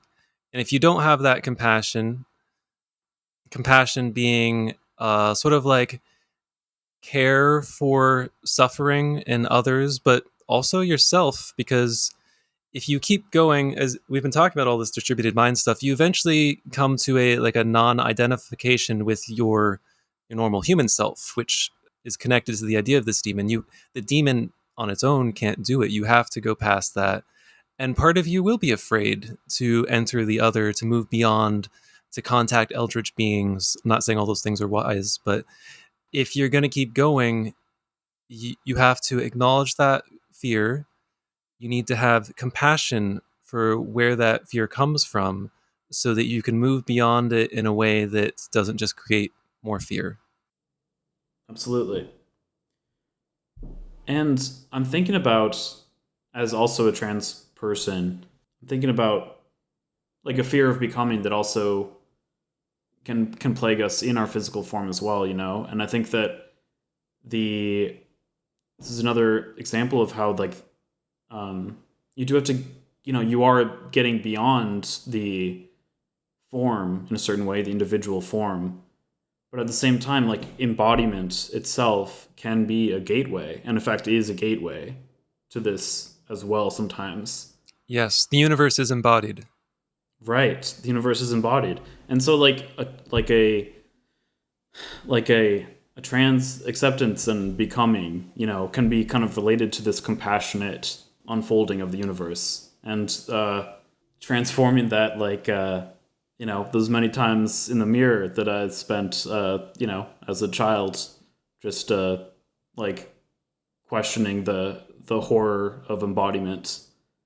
It can, it can turn on its face and it can become a true like ongoing acceptance of the changes that your body are going through. Yeah, we all age. Like, whether you're cis or trans or whatever, Yes. we're all, everything's changing. There's nothing stationary. Yes, yes. And yeah, loving it through those changes is quite amazing. And yeah, we didn't really talk much about Buto, but I wonder if perhaps this form of movement can help with that process of sort of self acceptance and therefore kind of like self transcendence in a way. Yes, that is definitely how some people use it. Um, so just to give a brief definition of Buto for people who haven't heard about it, it is a form of avant-garde, probably safe to say postmodern dance that uh, arose when some ideas from German expressionist dance made their way to Japan in, I don't know the decade, in the 1900s. I think post World War II. Yeah, post World War II for sure. And what makes it distinct from most other forms of dance is that Buto usually doesn't prescribe movements, at least not in great detail, because what you're supposed to do is you're supposed to um, bring up some sort of feeling or sensation within yourself so strongly that your body moves spontaneously. And then you do need a bit of conscious understanding to keep yourself from, you know, injuring yourself. I have hurt myself before. I hurt my hip one time when I was just flailing a little bit too much. And I'm okay now. It was a Oh couple my years ago. gosh. Yeah, and I've heard about people hurting their shoulders or sometimes people throw themselves on the floor a lot. Sure. Yeah, but yes, and that makes it very cathartic. Uh, yeah, so it's kind of like when you invoke something so strongly that your body just starts moving. You see similar stuff in like voodoo and hoodoo. Mm-hmm. And then yes, some people make it loving, some people do not. It really depends on what you're using it for. It can be a way to express reasonably safely express things that are just really unpleasant within yourself. Yeah. But if you invoke something that is more divine, there are definitely Kazuo Ono. I think is he Catholic? Definitely Christian. Well, I mean, he's dead now, but a lot of, especially later in his life, he kept doing Buto even when he was just like confined to a bed and dancing with his hands. Mm. Um, for his divine connection with the Christian God channeled through him. So there are ways to do it that are not edgy. Right. Usually Right. Buto is edgy.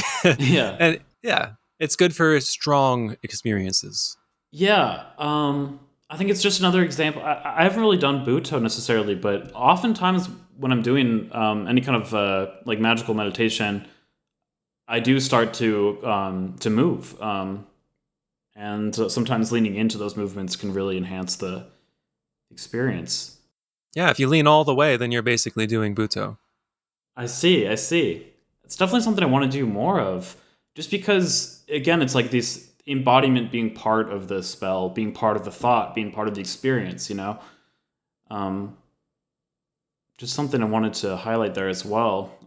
These are such like heady concepts a lot of the times, but I do really appreciate how you emphasize this movement aspect as well.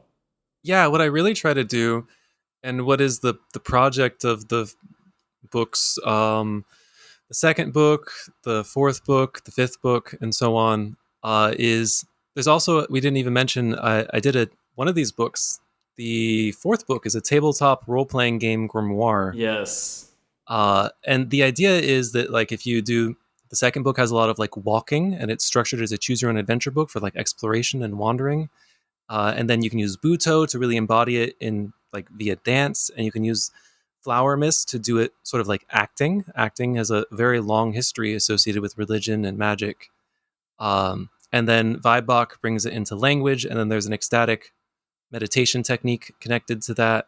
So the idea is to have as many different modalities as possible, so that no matter to, Mm. to integrate as much of yourself as you can. But also, some people will just naturally gravitate towards some ways of learning over others. And not that I've said this before, but not that you should necessarily learn exactly the same things that I do. But I try to open source what I do so that you can Flower Mist, like you can, there's a guide in it for converting it to work with like I Ching or tarot, Hmm. or there's an example of one of the entities in the book based on the Elder Futhark. Um, yeah, Yeah, yeah. So you're trying to integrate it in as many different nodes as possible. It yes. it being that it being that distributed consciousness that is like it being what exactly, if you could like put. Um, so people can argue maybe about like how well I've succeeded. I'm not going to comment on that, but uh, one of my projects, and what I think is probably the my biggest contribution to the occult world, is creating these open source systems that will work with any magical path or tradition, any symbol set. So Flower Mist, if you make your own like set of symbols, or if you already do Kabbalah, you can play the game where all the characters are made out of the tree of life, like the paths and the Sephiroth, instead of my own suburban animism. And then Vibok, this constructed language, it actually, Flower Mist teaches you part of the grammar of Vibok. So you can start playing this tabletop role playing game, and you get to the next book, and you already know like the basics of how you make words in this language, not Mm, the whole grammar. And then that language, you, I include my dialect that's suburban animism, but there are guides in there like, here's how you turn all of the tarot cards into a separate dialect, or you could mix them. So the idea is that I've created an open source system for rapidly transforming any set of magical mystical symbols you have into a constructed language that's immediately connected to acting games via Flower Mist, contemplative walks via. There are actually three of the suburban Butofu books that are like choose your own adventure. Um, contemplative walks, acting games, a full language. There's an entire postural system that's a little bit like Tai Chi, a little bit. There's a musical. There's a way to turn Vibok into it's a new system of musical composition. It's tricky to make it sound conventionally good, but it works. And I have many videos Mm-hmm. on my YouTube channel that use that. Uh, an ecstatic meditation system where you visualize the different symbols that you use in different parts of your body that are I refer to them as categories, but they're really the suffixes in this language. So the idea is that you bring whatever symbols you want into Vibok, and then you immediately have access to like basically any kind of magical technique that any system uses that you can just port right in. Hmm. So the idea is to sort of like make a um, it's a universal in that it is adaptive. Yeah, it's a grammar. It's a grammar for magical systems. And so this is so it kind of is like a translating essentially in some way. No? Or it's like a translating of so you can kind of tap into it like it can translate your input of like whatever system you're taking and then give you access through that to like other Yeah. forms of So like let's working. take tarot because a lot of people they know basically what tarot is. Each tarot card has like some different symbolic meanings, right? Hmm. And it connects to a bunch of other magical systems too, especially Kabbalah. But you could take, you know how like the way a tarot spread works, like maybe past, present, future. Sure. So imagine if for past you had like a suffix, like maybe the letter B, Hmm. and let's take the card the sun. That could be sa. So if we said sub, then that would be the sun in the past. Hmm. And then you could do the work to turn all of the tarot cards to give them basically a little bit of phonetics and a symbol. A lot of them already have symbols. And then if you do that, you can just stick it right into the grammar. Everything's done for you, all those suffixes and everything, and you end up. It just lets you do any Yeah. magical technique. I mean, I've written how many pages is it? It's I don't know. The 10th Yeah. book is about to publish. It's anything that I Must I can get be. my hands on. I figure out how to open source it I and stick it into see. I Vibok. see. And you can use these words then, these sentences. It's kind of like what you were. I guess that's kind of what you're sketching out in Geist Rising. Like, A little bit. So just for clarity, Vibok is not a post language, right? but Okay. it has the kind of grammar that would work for a post language. But instead of tarot cards, you would have to use actually post linguistic concepts. Right. Right. Right. But you could manipulate everything the same way. If we had a super intelligent world spanning AI, Mm-hmm. the grammar of Vibok is basically hashtags. You have like your tarot card, and then the hashtag is the meaning past, present, future, whatever. Mm. So it's kind of like a hashtag type system turned into a.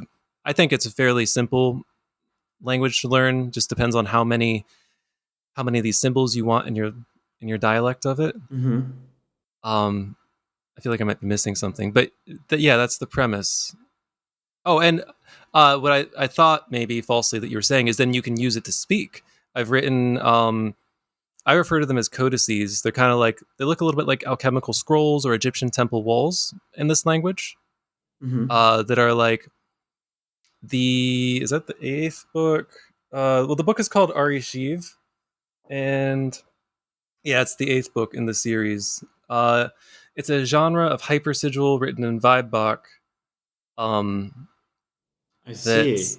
yeah, it's a narrative about the protagonist who is the reader, the performer of the text, who um, overcomes symbolic entities that are defined by the symbols that I use, like fire alarms and um, door stops and ceilings, especially. Ceilings are like the upper boundaries of things. Mm. So, like, one of the scenes is the protagonist. Og is the sort of first person pronoun of Vibok, who breaks through the ceiling entity, the seeked. Mm-hmm.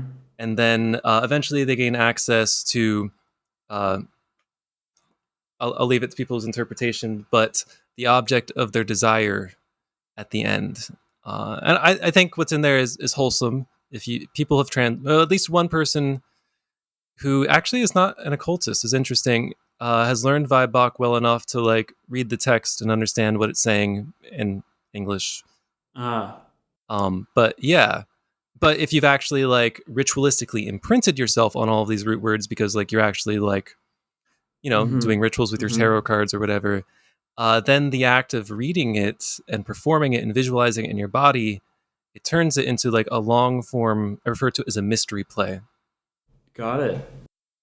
and that's what Vibebach enables that I don't think is really possible in Yeah. other magical systems. And you could like if you're into Kabbalah, you could take all of your Hebrew letters and stick them into Vibebach, and you could also write a mystery play where like Aleph is a root word and you put a suffix on it, and yeah. Mm-hmm. Yeah. So it kind of enables you to like, yeah, it kind of like wraps other practices into a something that you can work with, kind of in different ways. Essentially, I'm thinking about how like clearly language and symbols are like essential to all these different kinds of magic, and then to try to like to create a system that can kind of like congeal them into something that interacts with itself Yeah. in new ways. And the idea is to make that as easy as possible to onboard Mm. your own practice into, if you want it, Yeah, right? Yeah. yeah, that's super interesting. If you wanted to briefly touch on Delirium 28, we can. Oh Um, yeah. yeah, I don't know what kind of questions you had about it, but just to summarize it is, I already mentioned that I did an 8-dimensional chess grimoire. It's only like 60 pages. It's not like a major thing, but I've done since then a couple 4-dimensional tabletop miniatures games that use tarot cards instead of dice. Yes. um, and yeah, they're fun. If you like high depth strategy games and you want to like think about stuff, if you know about the game, the board game Mage Knight, Mm. where it's like very puzzly trying to decide how to use the cards in your hand. Um, and that's kind of where that came from. And I like to use them as a palate cleanser, kind of like you were saying. Is like sometimes you want to express or engage with things that they don't need to be a ritual, they don't need to be magic. But on the other Mm-hmm. hand, um, it is interesting because every time you draw a new hand of cards, you're sort of like reading your entire tarot deck over the course of a game. Yeah, It's odd. I've been. This is a theme that's also been percolating a little bit throughout the interwebs. Like wreck this deck is kind of a popular thing these Mhm. days. This is it just uses a playing card deck and then has like a narrative for how you essentially become a character in like an RPG system where you're using the cards for divination and you're also trapping demons into the card deck. And as you go, you modify the actual cards. So I've been doing that, but I've been really emphasizing for my own deck a gameplay. Which I was kind of inspired by Delirium to keep developing this more and more. But I now have like several like magic cards in the deck, like Magic the Gathering. But I also use the playing cards and the different demons. When certain ones show up in readings, for example, they demand a game of this that I've sort of synthesized from like Magic and and like Warhammer and other tabletop games. This sort of that's the rules of are also changing as I play it, as I kind of play test it. But I see the games themselves as kind of like divination instances. Like trying Yeah. to play it from multiple different perspectives. Do you know about Enochian chess? No. Oh man, you got to dig into that. Okay. There aren't many good sources about it, but Steve Nichols wrote the Enochian chess trilogy. Okay. Enochian chess was. Do you know what Enochian is? Isn't that it's a type of like angelic magic? Yeah. It's a kind of angelic magic. It doesn't necessarily have super positive vibes. It has a lot of like revelations type live vibes. Right. Um, but there's this Golden Dawn 4-player chess divination game where all the chess pieces are like Egyptian style god forms, and all the squares on the board are from like Enochian tablets, where each square is associated with Oh yeah. some combination of like alchemical, geomantic, astrological symbols. So like whenever you move a chess piece, let's say you move your like Oh my Osiris piece, gosh. right? Yeah. It divinatorily it has the meaning of the god form of Osiris in this one square with maybe it's like has like fire and like an Aries symbol on it, into whatever square you move it into. So it's like every single move is like a whole tarot reading of like a specific god form evolving from one state to another. And then Wow. you can divine by it by it's 4-player, but like you can roll dice to determine what the moves of like the spirit player would be. Mm. um it's interesting. I don't know how fun it Right. is as a game, Yeah. but it definitely inspired like my approach to 8-dimensional chess for divination. Delirium 28 is like a fairly conventional, well, there are two of them out now. I say fairly conventional. They are still like 4-dimensional tarot miniature game, whatever. But Right. they're intended to just be like games that a normal person could enjoy without any rituals. Like Sure. the first one was a skirmish game where you have like 5 minis, and they go across the board. They kill some monsters. They get some treasure. They run away.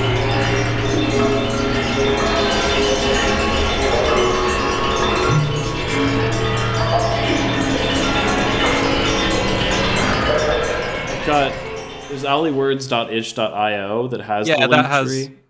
yes, and that has a ton of free stuff. That's basically anything I do that's free and isn't like a YouTube video. Although a lot of the YouTube videos are linked on there.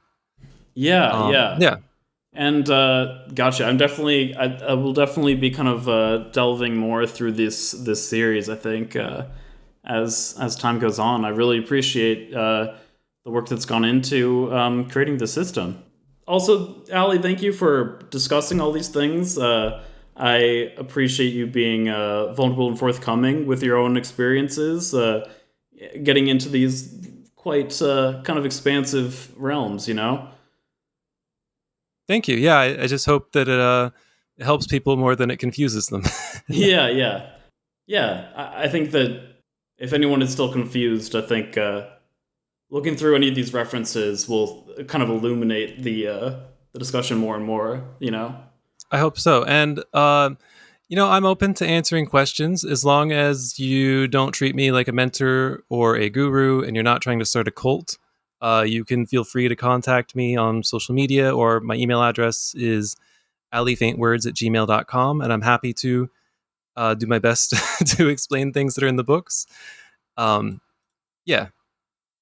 Awesome. Yeah. Well, we do have this manifesto aspect of the podcast, which yeah, I was curious if you had anything that you were interested in modifying in our manifesto here. I had some thoughts that I wanted to express.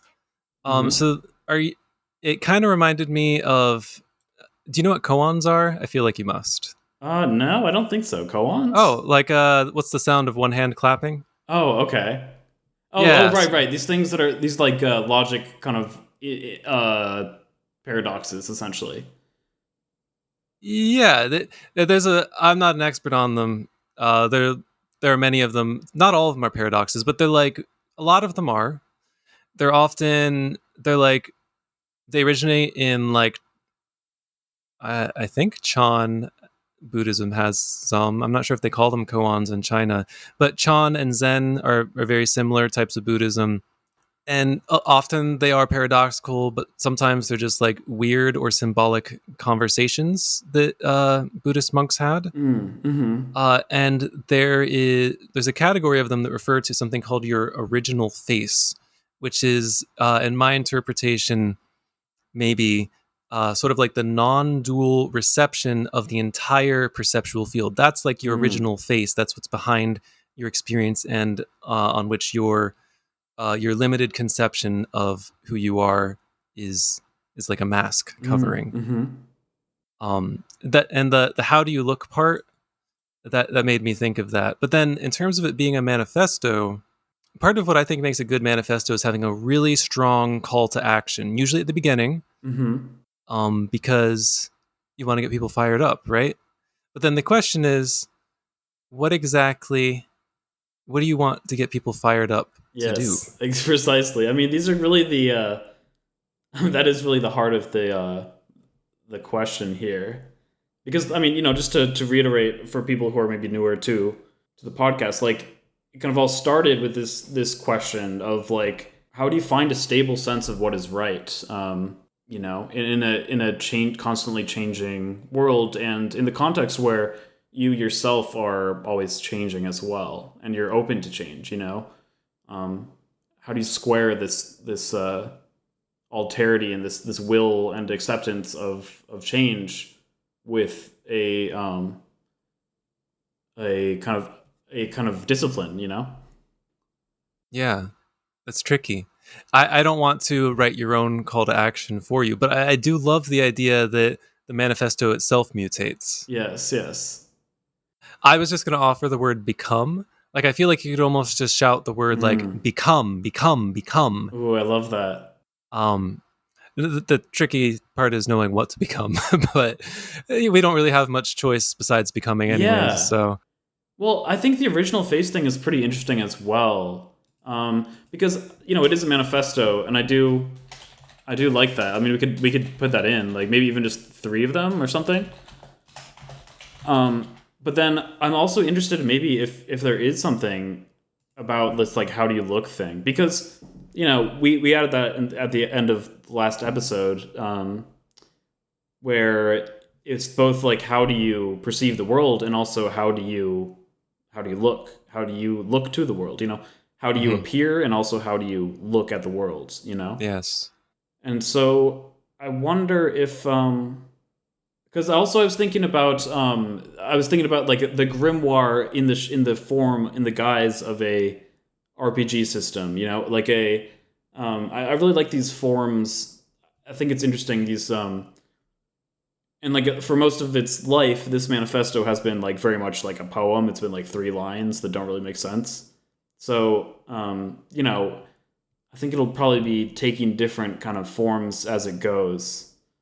So I was thinking, how do you look is almost kind of like almost like a text-based RPG prompt or something too, Yeah.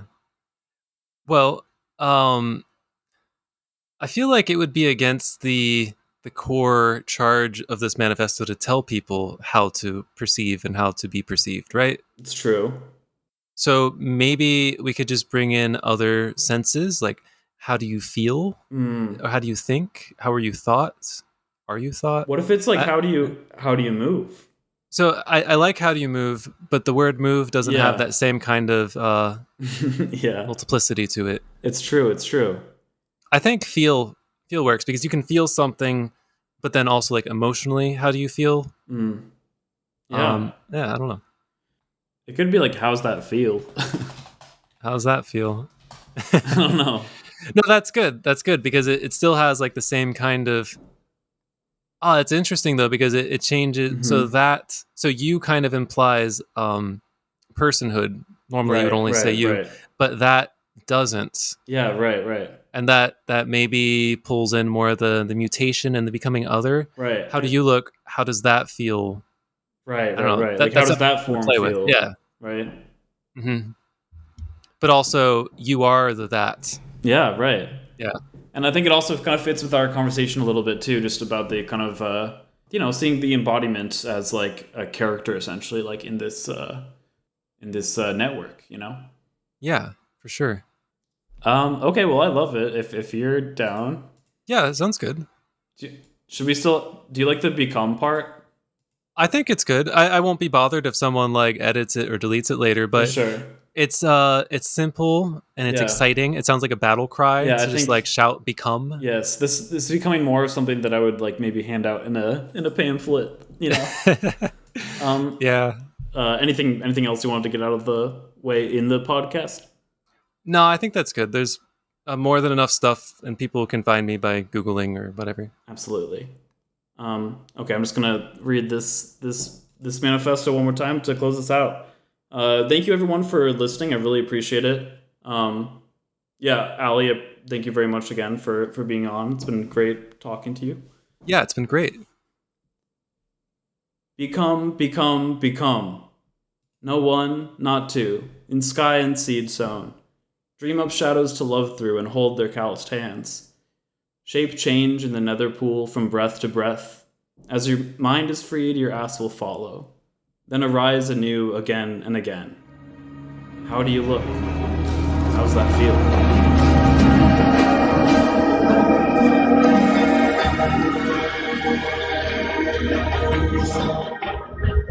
Thank you.